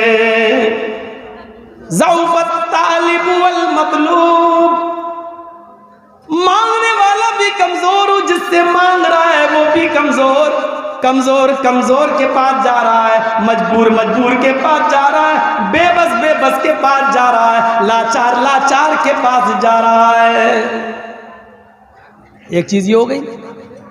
इस्लाम की दूसरी खूबी, इस्लाम की दूसरी खूबी क्या है? इस्लाम दीन रिसालत है, यानी रसूल का सही मतलब इस्लाम ने बताया।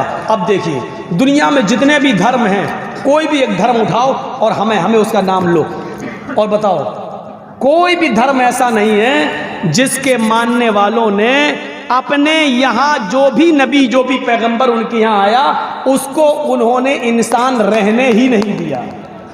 अब देख लीजिए यहूदियों में कौन आए? मूसा, उज़ैर अल्लाह का बेटा बना दिया। ईसाइयों में कौन आया?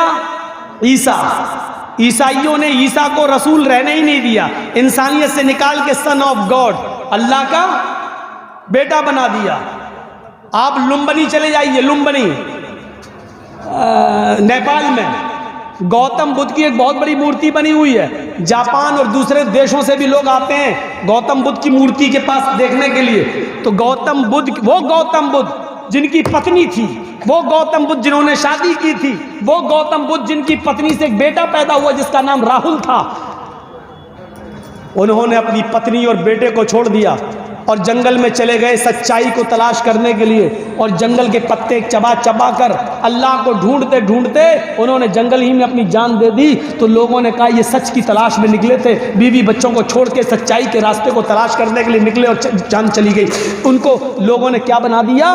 गौतम बुद्ध। और उनकी मूर्ति के नीचे लिखा हुआ है भगवान बुद्ध। यानी उनको भी इंसानियत से, जिसकी बीवी थे, जिसका बच्चा राहुल है, उसको भी इंसानियत से निकाल के क्या बना दिया? भगवान। कृष्ण जी इंसान थे और कृष्ण जी जंगल में सो रहे थे। और पढ़िए महाभारत, कृष्ण जी जंगल में लेटे थे। एक शिकारी शिकार खेलने के लिए गया और उसने हिरन को तीर मारा और उस तीर में जहर लगा हुआ था। जहर कि हिरन को लगेगा, जब तक उसके पास भाग के जाएंगे तब तक उसके जहर से वो मर जाएगा और हम उसको पकड़ के ले आएंगे और अपने यहाँ खा लेंगे। शिकारी हिरन का शिकार करने गया, उसने हिरन को तीर मारा लेकिन हिरन को तीर नहीं लगा।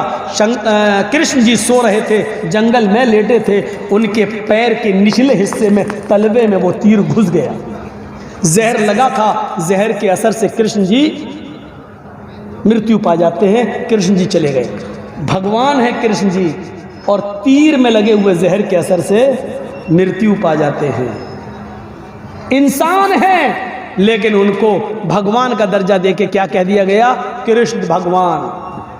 रामचंद्र जी 14 साल का वनवास लिए, इतने बेबस कि उनकी पत्नी सीता को रावण लेके चला गया, वो बचा नहीं सके।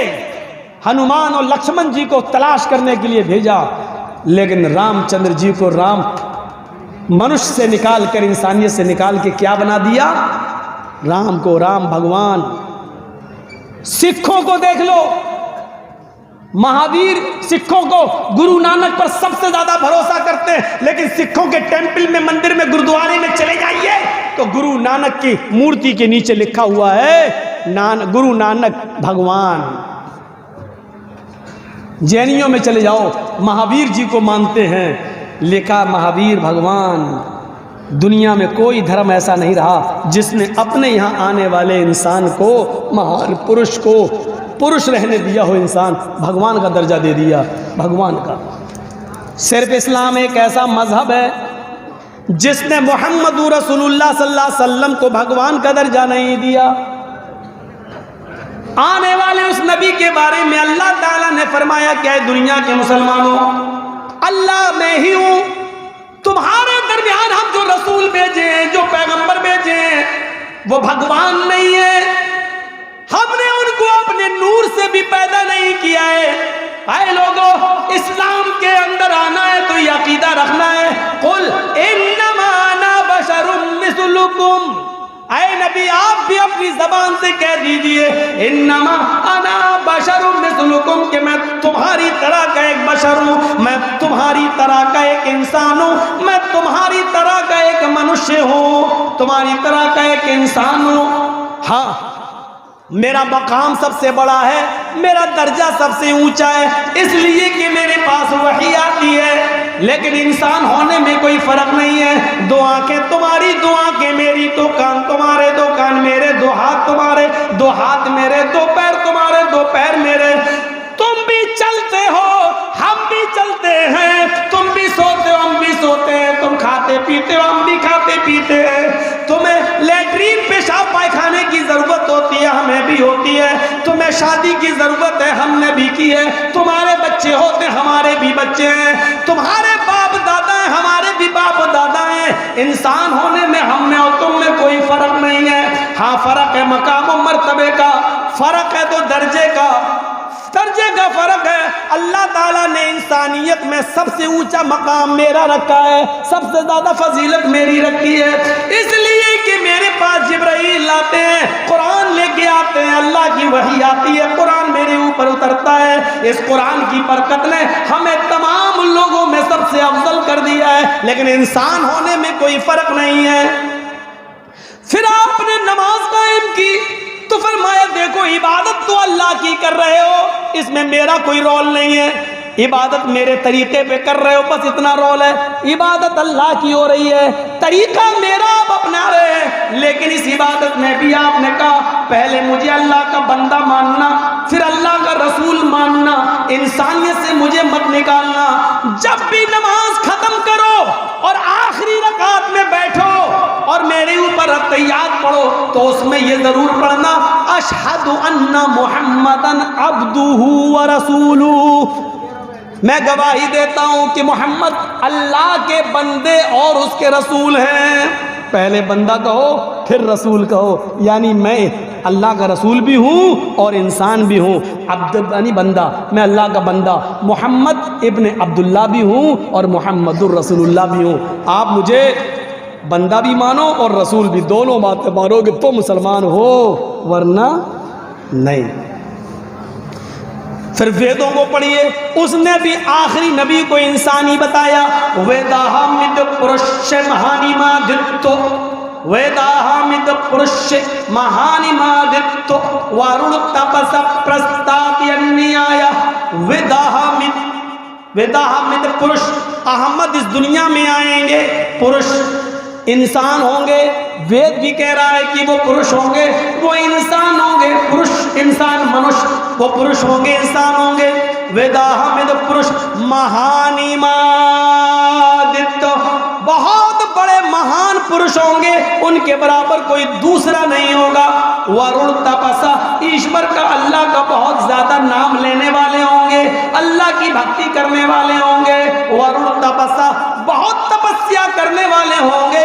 प्रस्ताव, जब अल्लाह ईश्वर का बहुत ज्यादा नाम लेने वाला इस धरती पर आ जाए और उसका नाम अहमद हो और वो सबसे महान पुरुष इंसान हो तो तुम उसी के घर में चले जाना, उसी की कुटिया में चले जाना, उसी के धर्म में शामिल हो जाना। प्रस्ताव, उसी की कुटिया में चले जाना, प्रस्ताव, उसी के नक्शे कदम पे चलना, वो जो कहे उसी की बात मानना, अहमद के रास्ते पे चलना। यन्याय, स्वर्ग में जन्नत में जाने का अहमद के रास्ते के अलावा कोई मार्ग, कोई दूसरा रास्ता नहीं है। अहमद के रास्ते के अलावा कोई दूसरा रास्ता नहीं है। ये लीजिए, इंसान बता दिया वेदों ने भी, और अल्लाह के रसूल तो इतने बड़े ऐसे इंसान थे, लेकिन सादगी का हाल ये था कि एक शख्स को किसी ने भेजा कि जाओ हमारे गांव में ये परेशानी है और उसकी शिकायत अल्लाह के रसूल से करो। वो अल्लाह के रसूल के पास आया, कहने लगा कि मैं परेशानी बताऊंगा। जैसे ही वो अल्लाह के नबी के पास आया तो अल्लाह के नबी का चेहरा देखकर वो डर गया, कांपने लगा। इतना रौब था नबी के चेहरे पर कि अल्लाह के नबी को देखकर वो कांपने लगा, थर्राने लगा और अपनी बात कह ही नहीं पा रहा था। अल्लाह के रसूल उठे, उसके पास गए और कहा कि तुम किस गांव से आए हो? फला गांव से। क्या बात है, तुम कुछ कहना चाहते हो? जी जी जी, कहो, बेफिक्र होके कहो, डरो नहीं। जी वो मेरे गाँव में नहीं कह पा। तो अल्लाह के रसूल ने उसका डर निकालने के लिए क्या कहा? डरो नहीं, इन्नी लस्तु बि मलिक, अरे मैं कोई बादशाह थोड़ी हूं, मैं कोई बादशाह थोड़ी हूं जो तुम मुझसे डर रहे हो। अन्ना बनु इमरातिन ताकुल कदीद, मैं भी अरब की ऐसी औरत का बेटा हूं, मुझे भी उस माँ ने पैदा किया है, मुझे भी उस औरत ने अपने पेट से जना है जो गोश्त के सूखे टुकड़े खाती थी, खुश्क गोश्त, सूखा हुआ गोश्त खाती थी। कदीद, अरब के अंदर कदीद उस गोश्त को कहते थे जो पहले ऊँट काटा जाता था। ऊँट जैसे मान लीजिए ज़िबा कर दिया, नहर कर दिया, तो 5 किलो 10 किलो गोश्त इकट्ठा कर लिया और उसको धूप में डाल दिया और नमक वमक लगा के, साल्ट वाल्ट लगा के उसको धूप के अंदर खुश्क कर लिया। फिर उसको रख लिया अपने यहाँ और उसी में से आधा किलो 250 ग्राम पाव भर निकाला, जब ज़रूरत हुई खा लिया। और 2 महीने 3 महीने 4 महीने तक अरब के लोग खाते थे। उस गोश्त को कहते कदीद। तो क्या कहा? मैं ऐसी औरत का बेटा हूँ जिसको ताज़ा गोश्त भी नहीं मिलता है, जो गोश्त के सूखे टुकड़े खाती थी, खुश्क गोश्त खाती थी। मैं उस माँ का बेटा हूँ, मुझे उस औरत ने पैदा किया, क्यों डर रहे हो मुझसे? मैं बादशाह नहीं हूँ। अल्लाह के रसूल ने अपने आप को एक माँ का बेटा कहा। ज़रा गौर करो इंसान, ये दूसरी खूबी है जो किसी और मज़हब के अंदर हमें नहीं मिलती है। किसी ने अपने आप को इंसान नहीं कहा, और कहा है तो उसके मानने वाले उसको इंसान नहीं मानते सिवाय इस्लाम के। तीसरी खूबी क्या है इस्लाम की? तीसरी खूबी यह कि ये अपने अंदर सबको शामिल करता है, अमीर के लिए भी और गरीब के लिए भी, दोनों। और दूसरे मज़हब को देखिए, उनकी या तो वो अमीरों को फ़ायदा पहुंचाते हैं या गरीब को फ़ायदा पहुंचाते हैं। अब थोड़ी देर और बैठ जाइए बस, उसके बाद आपको भी जाना है, मुझे मालूम है रात के 12 बजे टाइम मिलेगा तो यही हाल होगा। बैठिए, थोड़ी सी और सुन लीजिए, ये आप और सुन लें तो आपको बहुत फ़ायदा होगा कि और मज़ाहिब या तो अमीरों को फ़ायदा पहुंचाते या गरीब को, इस्लाम दोनों के लिए है। आइए पहले मैं ईसाइयत दिखलाता हूँ, फिर हिंदू धर्म दिखलाता हूँ, और फिर इस्लाम। ये तीन बड़े बड़े मज़हब से एक तकाबुल करके बताता हूँ आपको। ईसाइयत में क्या लिखा है, बाइबल पढ़िए। ईसा अलैहिस्सलाम का एक बहुत गहरा दोस्त था जिसका नाम था पितरस। गौर से सुनना, जिसको जाना हो ये वाकया सुन ले फिर चला जाए। उसका नाम क्या था? पितरस। ईसा पितरस को ऐसे ही मानते थे जैसे अल्लाह के रसूल हजरत अबू बकर को मानते थे। ईसा की नज़र में पितरस की वही हैसियत थी। पितरस बहुत बड़ा अमीर आदमी था। पितरस, ईसा अलैहिस्सलाम, जीसस पितरस के पास गए और उससे कहने लगे, आए पितरस, तुम्हारे पास इतनी दौलत है, इतना पैसा, इतना माल, क्या तुम अल्लाह के पास ऊपर लेके जाओगे? क्या तुम ये ऊपर ले जाओगे ये दौलत? तो पितरस ने कहा, मैं क्या करूं? जीसस ने कहा कि सारा माल अल्लाह की राह में खर्च कर दे, सारा माल अल्लाह की राह में खर्च कर दे। पितरस कहने लगा, सारा माल? अरे 10% ख़त्म, 10वां हिस्सा दे दूं? नहीं। 20वां दे दूं? नहीं। अरे अच्छा चलो चौथाई दे दूं? नहीं। सारा माल खर्च करो। लास्ट में पितरस आया, कहने लगा, अच्छा ऐसा करो, मैं आधा माल अल्लाह की राह में खर्च कर देता हूँ और आधा अपने पास। भाई मेरे भी तो बीवी बच्चे हैं, मेरे भी, उनके लिए भी तो हमें छोड़ना है। तो ईसा अलैहिस्सलाम ने, जीसस ने क्या कहा? बाइबल में लिखा है, क्या कहा? अरे नहीं, आधे में भी तुम्हें जन्नत नहीं मिलेगी। सुई के सुराख से ऊंट चला जाए ये तो हो सकता है। लो बाइबल में क्या लिखा है? जीसस क्या कह रहे? ईसा, हाय पितरस, अल्लाह की जन्नत में कोई अमीर चला जाए ये मुमकिन नहीं है। ऊंट, सुई के सुराख से ऊंट का चला जाना तो मुमकिन है, सुई के सुराख से ऊंट का दाखिल होना ये तो हो सकता है, लेकिन अल्लाह की जन्नत में कोई पैसे वाला चला जाए ये मुमकिन नहीं है। जब तक तू गरीबों में सारा का सारा माल नहीं दे देगा तब तक तू जन्नत में नहीं जाएगा। पितरस ने कहा, तो मुझे जन्नत में जाना ही नहीं है। लो भाग आए और ईसा को छोड़ दिया। ये बाइबल कह रही, और सही बात है भैया, पूरा कौन दे देगा? मेरे पास एक ही घर है और कह दो कि जब तक तुम अपना पूरा का पूरा घर नहीं दे दोगे गरीब को तब तक तुम जन्नत में नहीं जाओगे। हम दे देंगे? कभी नहीं देंगे। इसलिए इस्लाम ने क्या कहा? अगर तुम इस्तिताअत रखते हो तो तुम्हारे ऊपर जिम्मेदारी क्या है? 2.5%, 100 में 2.5 रुपया गरीब को दो, 1000 में 25 रुपया दो, 1 लाख में 2.500। हर आदमी दे सकता है, लेकिन कह दो 1000 है पूरा दे दो, तो कौन दे देगा? तो पितरस ने कह दिया, हटो, नहीं देंगे। तो पता चला ईसाई बनोगे तो गरीब होना जरूरी है, अगर अमीर रहोगे तो जन्नत में जा ही नहीं सकते। ईसाई धर्म हमें बताता है कि जन्नत में जाना है तो गरीब बनकर जा सकते हो, अमीर रहकर जन्नत नहीं मिलेगी। आओ जरा हिंदू धर्म देख लें, मनुस्मृति उठा लो और पढ़ लो। हाय भक्तों, ईश्वर को प्रसन्न करने के लिए हवन करो। सुनो गौर से, हवन करो और हवन में संध्या करो सुबह और शाम, और उस संध्या में हवन के अंदर ये चीज़ें तुम्हारे लिए ज़रूरी हैं। 16 चमचे 16 चम्मच देसी गाय का घी हवन में, यानी आग जलाओ, आग, और उस आग में 16 चमचे देसी घी डालो सुबह और 16 चम्मच शाम को। और फिर 100 ग्राम काजू, 100 ग्राम बादाम, 100 ग्राम पिस्ता, 100 ग्राम अखरोट और 1 तोला केसर। केसर समझते हैं ना, केसर, अरे वो बहुत महंगी होती है, लाल रंग की होती केसर, आप क्या बोलते हैं हमें नहीं मालूम। जाफरान 1 तोला, 1 तोला। अभी बैद्यनाथ वगैरह की लेके देखो तो आपकी हवा उखड़ जाएगी, 1 तोला इतनी महंगी, और उसमें है 1 तोला सुबह और 1 तोला शाम को।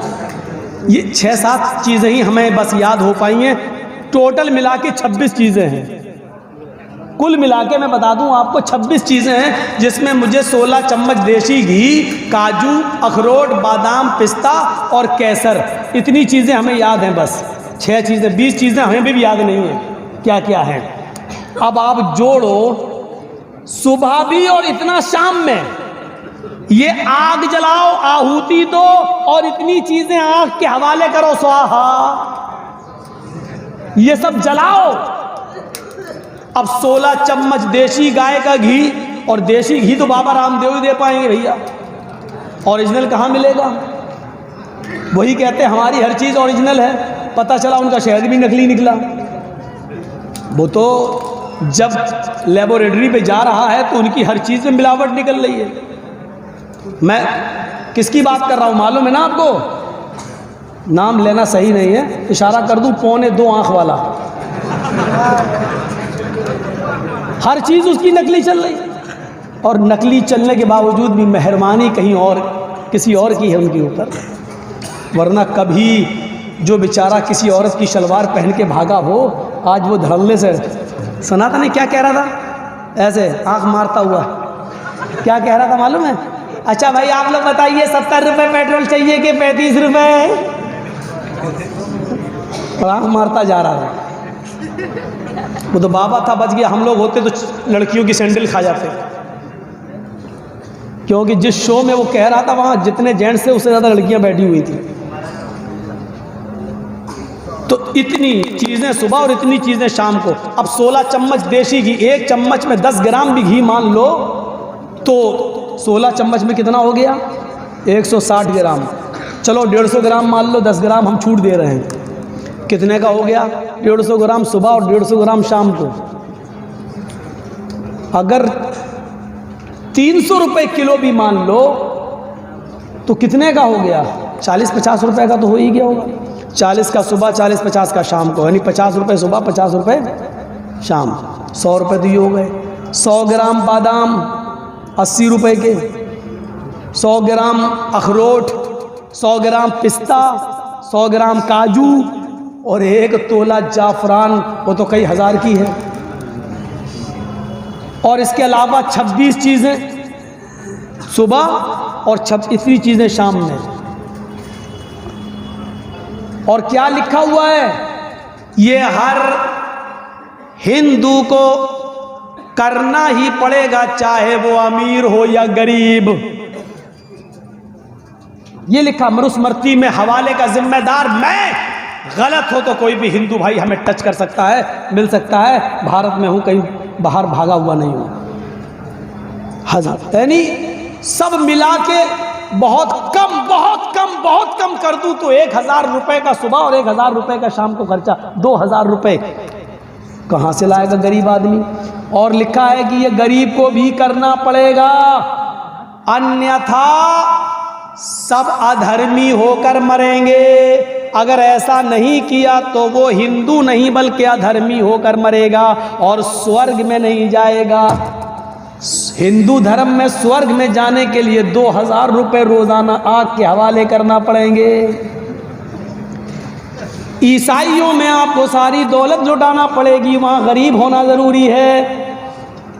और हिंदू बनना है तो आपके लिए 2000 रुपये सुबह और 2000 शाम में, या 1000 सुबह 1000 शाम को 2000 रुपये रोज़ाना आग के हवाले करना ज़रूरी है, तो जन्नत मिलेगी। ईसाई धर्म गरीबों का और हिंदू धर्म अमीरों का। अब अंबानी और अडानी तो जन्नत में चले जाएंगे, इनके पास 2000 क्या, ये तो 2 लाख सुबह और 2 लाख शाम को भी कर लेंगे। और अभी तो कुछ दिनों के बाद अगर ये कानून न बदला गया तो किसानों का खून चूस चूस कर ये और मोटे होंगे, माल अपने गोदामों में भरेंगे। अब आइए मैंने 2 धर्मों को रख के अब इस्लाम को बताऊं, और सोचिए मेरे प्यारे साथियों, हाय हाय, इस्लाम ने 5 चीजें इस्लाम की बुनियाद बताई हैं, नमाज, रोजा, हज और ज़कात और कलमा शहादत, कलमा तैयबा। कलमा तैयबा अमीर गरीब सबके लिए, नमाज अमीर गरीब सबके लिए, रोजा अमीर गरीब सबके लिए। लेकिन इस्लाम की बुनियादी 5 चीजों में 2 चीजें भी बुनियाद हैं, लेकिन वो गरीबों से हटा दी गई हैं, ज़कात और हज। अगर आपके पास इस्तिताअत है तो ज़कात देंगे, नहीं है तो कोई बात नहीं, बल्कि गरीब हैं तो आपको ज़कात दी और जाएगी, हज भी आप पर फर्ज नहीं है। अगर इस्तिताअत तो वहां जाने का तो हज करो, नहीं है तो कोई बात नहीं है, आप पर हज फर्जी नहीं है। ये नहीं कहा गया कि गरीब जन्नत में नहीं जाएगा, बल्कि ये और कह दिया गया कि गरीब अमीर आदमी से 500 साल पहले जन्नत में जाएगा, इसलिए कि हिसाब व किताब अमीरों से बहुत लंबा लिया जाएगा और गरीबों से माल का हिसाब ही नहीं, उनके पास तो कुछ था ही नहीं, वो हिसाब कैसे देंगे, नहीं दे पाएंगे। 500 साल पहले वो पहले जन्नत में दाखिल कर दिए जाएंगे। अमीर भी जन्नत में जाएगा, लेकिन उनसे माल का एक एक पैसे का हिसाब होगा, कमाया कहां से, खर्च कहां किया, एक एक पैसे का हिसाब होगा। बताओ क्या जवाब दोगे? हाँ, अल्लाह अपने बच्चे को, अपने बेटे को 26,000 का मोबाइल दिलाया था, एंड्रॉइड। जवाब देना, अल्लाह कैरम बोर्ड खेलता है। जवाब तैयार रखना। अमीरी और गरीब, इस्लाम अमीरों का भी है और गरीबों का भी है।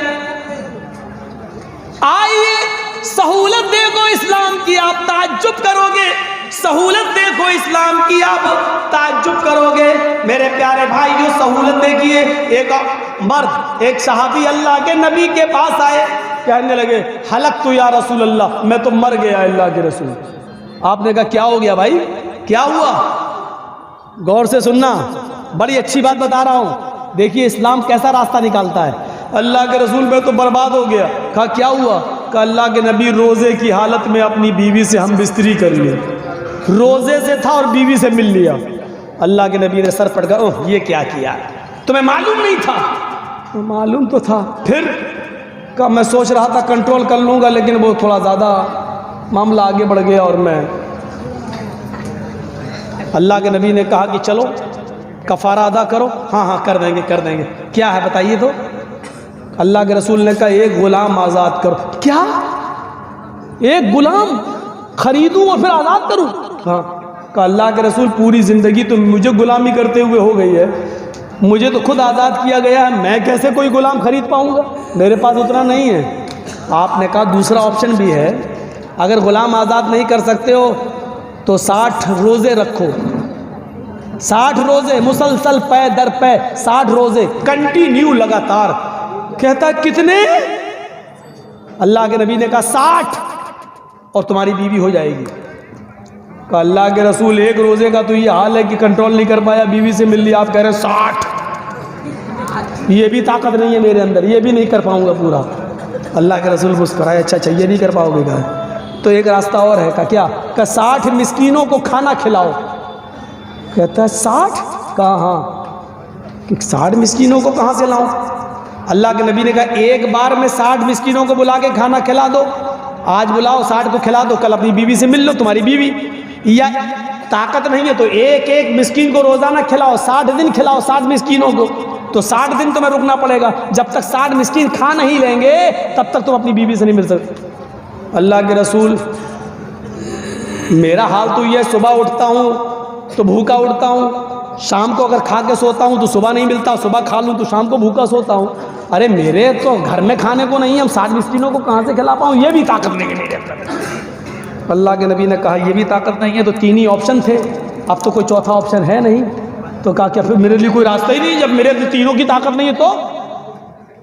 अल्लाह के रसूल ने कहा अच्छा रुको, तुम्हारे लिए मैं सहाबा से चंदा करवाता हूँ। आपने ऐसे ही लोग बैठे हुए थे, सहाबा से कहा अपने भाई की मदद करो बेचारे की, इसने ऐसा ऐसा कर लिया, इसकी कुछ मदद करो कपड़े से, खजूर से, ये अपने इलाके के गरीबों में बांट देगा, वही इसका कफ़ारा हो जाएगा। सहाबा उठे, कोई 1 खजूर लाया, कोई 2 लाया, कोई 5 लाया, कोई 1 टोकरा भर गया, 5 किलो का 10 किलो का खजूर भर गए। अल्लाह के रसूल ने बोला इधर आओ, तुम्हारे भाइयों ने तुम्हारी मदद की, इधर आओ। वो आया, कर लो, क्या उठा के दिया, लो क्या करूं? अल्लाह के रसूल ने कहा अपने कबीले में जाओ, अपने गांव में, और ये गरीबों में बांट दो और बीवी बना लो, जाओ, तुम्हारी बीवी तुम्हारे लिए हलाल हो जाएगी। तुम्हारे भाइयों ने मदद की है, इस खजूर को अपने इलाके के गरीबों में दे दो। कहने लगा गरीबों में दे दूं? कहा हाँ। अल्लाह के रसूल, अल्लाह की कसम, मेरे पूरे गांव में मुझसे बड़ा गरीब कोई है ही नहीं, मेरे पूरे कबीले में मुझसे ज़्यादा गरीब कोई नहीं। अल्लाह के रसूल भी हंस दिए और साहबा भी हंस दिए। बोले अच्छा तू ही खा ले और अपने बच्चों को खिला दे, और जा, तेरी बीवी तेरे लिए हलाल हो गई, जा। मेरे भाइयों, ये रास्ता निकालता है इस्लाम। इस्लाम सबके लिए है। इस्लाम पर अमीर भी अमल कर सकता है और गरीब भी अमल करके जन्नती हो सकता है। इसलिए अल्लाह ने कहा जो इस्लाम को छोड़कर दूसरा रास्ता इख्तियार करेगा उसका कबूल नहीं किया जाएगा, क्योंकि इस्लाम के अंदर ये खुसूसियतें हैं जो और दूसरे मज़हब के अंदर नहीं हैं। अगर आप ईसाई हैं तो पूरे गरीब बन जाओ, जब तक घर मकान सब तक लुटा नहीं दोगे, गरीबों में खर्च नहीं कर दोगे, तब तक जन्नत में नहीं जाओगे। अगर आप हिंदू हैं तो जब तक 2000 रुपये नहीं आग में झोंकने के लिए, तब तक आपको स्वर्ग और पैराडाइज नहीं मिल रही है। किसी में अमीर होना ज़रूरी है, किसी में गरीब। इस्लाम के अंदर आप जिस पोजीशन में हैं आप जन्नती अपने आप को बना सकते हैं। अमीर हैं तो माल की ज़कात दीजिए, खैरात दीजिए और उसका सही इस्तेमाल करिए और जन्नत हासिल कर लीजिए। गरीब हैं तो माल का कोई हिसाब व किताब नहीं है, बकिया चीज़ों पे अमल करके आप जन्नत को हासिल कर सकते हैं। इस्लाम सब के लिए। मेरे भाइयों, ये बुनियादी चीज़ें मैंने 2 घंटे की तकरीर में आपके सामने रखी हैं। भुलगी का मदरसा हमेशा बड़ा मदरसा, इलाके का बड़ा मदरसा माना जाता है। मेरे भाइयों, लॉकडाउन की वजह से सारे मदरसों का हाल ख़राब रहा है, असातिज़ा को तनख्वाहें नहीं मिली हैं। याद रखना, उत्तर प्रदेश के मदरसों पर अब सरकार की निगाहें आ गई हैं और मदरसों की जांचें शुरू होने लगी हैं। सरकारी मदद बंद होने के कगार पे आ गई है। आप देख रहे हैं, पेपरों में पढ़ रहे हैं। और बंगाल वालों, तुम पर तो अल्लाह का रहम व करम है, मदरसे आपके चल रहे हैं, कोई पाबंदी नहीं है, कोई सरकारी जांचें नहीं चल रही हैं। कम से कम इन मदरसों की मदद करके इस्लाम के किलों को ज़िंदा रखो। और आपसे चलते चलते गुजारिश करके जा रहा हूँ, लॉकडाउन की वजह से मदरसों के हालात बहुत ख़राब हैं और कितने मदरसे तो बंद हो चुके हैं। कम से कम असातिज़ा को तनख्वाहें मिल जाएं, आप मदरसे का ताउन करते जाएं। और जो दे चुके हैं उनसे गुजारिश है मज़ीद मेरे कहने पर भी कुछ दे दें। मुझे कल जाना है। और एक बात और कह दूं कि मेरे प्रोग्राम थे 22 तारीख से लेकर आज तक, ये जो है 28 फरवरी का, यहाँ तक प्रोग्राम थे। लेकिन मैं 22, 23, 24, 25, 26 इन प्रोग्रामों में मैं शिरकत नहीं कर सका। जिसमें 23 तारीख को जो गोवा गांव में प्रोग्राम था उसमें भी मैं नहीं आ सका, क्योंकि मुझे जल्दी तारीखें मिलने लगी कोर्ट से। लॉकडाउन में कोर्ट का आदेश ये आया कि लॉकडाउन के बाद जो कोर्ट बंद रही 1 साल, उसके बाद जो खुल रही है तो उसकी पूर्ति की जा रही है। हर 2 दिन के बाद एक डेट मिल जाती थी। तो मैं उन डेटों में फंसा हुआ था, क्योंकि पहले मुझे अपने आप को सेव करना है, जलसे तो बहुत होते रहेंगे। इसलिए मैंने मोबाइल अपना बंद कर दिया था, क्योंकि टेंशन, कोर्ट का टेंशन था मेरे ऊपर। इसलिए मैं 22 से लेकर 26 तारीख तक के जलसों में मैं शिरकत नहीं कर सका। हम भी इंसान हैं, हमारे ऊपर भी परेशानी आती है। और 26 के बाद फिर डेट पड़ गई 2 मार्च। इसलिए मैं चला आया कि 27 और 28 का प्रोग्राम कर लूं। और आज 1 हो गई है, मैं बागडोरा भाग रहा हूं और फिर मुझे कोर्ट की तरफ जाना है, फिर तारीख़ लेना है। और अब इंशाल्लाह लंबी तारीख़ मिलेगी। हिंदुस्तान में बस वही है, तारीख़ पे तारीख़, तारीख़ पे तारीख़, तारीख़ पे तारीख़। एक फिल्मी डायलॉग भी है ये, तो मेरे भाइयों आपके सामने ये भी रख दिया। ये फिल्मी डायलॉग हो तो क्या हुआ, सच्चाई जहाँ से मिले ले लेना चाहिए। ये सच्चाई पर हकीकत मबनी है, न फैसला कर रहा है, न छोड़ रहा है, न सज़ा सुना रहा है। ये अजीब मसला है। बस आओ एक जहनी तौर पर परेशान करने की एक आदत है जो हिंदुस्तानी कोर्टों में बनी हुई है। दुआ करो अल्लाह ताला मुझे इस मुसीबत से निकाले, नजात अता फरमाए। यही एक केस अब मेरे ऊपर रह गया है 54 केसों में से। दुआ करो अल्लाह मुझे इस केस से भी नजात अता फरमाए। अल्लाह ताला से दुआ है और आपसे फिर गुजारिश करता हूँ कि मैं 5 मिनट बैठूँगा, 10 मिनट आप स्टेज पे भी लाके दे सकते हैं, चादर घूम रही है उस पर भी दे सकते हैं। बारे अल्लाह हम तमाम मुसलमानों पर रहम फरमा, हमारे मुल्क हिंदुस्तान में अमन व शांति पैदा फरमा दे। ऐ अल्लाह बंगाल में चुनाव करीब है, ऐ अल्लाह उस सरकार को बंगाल के अंदर दोबारा चुनकर उस सरकार को चुन जो इस देश के लिए बेहतर हो। मैं फिर किसी का नाम नहीं ले रहा हूँ, हो सकता है इंडिया टीवी वाला फिर किसी को उछाल दे कि मौलाना जर्जीस ने किसके लिए, जो इस देश के लिए बेहतर हो, जो हमारे मुल्क के लिए बेहतर हो और जो हिंदू मुसलमान सिख ईसाई और सबको साथ में लेके चलता हो। अल्लाह ऐसी अमन पसंद सरकार को बंगाल में दोबारा वापस फरमा दे। बार अल्लाह जब तक हमें ज़िंदा रख, इस्लाम पर ज़िंदा रखना, जब हमारा खात्मा हो तो ईमान पर हमारा खात्मा फरमाना। वमा अलैना इल्लल बलागुल मुबीन व आखिरु दअवाना अल्हम्दुलिल्लाहि रब्बिल आलमीन। अस्सलामु अलैकुम व रहमतुल्लाहि व बरकातुहू। अब लोग सेल्फी न लें।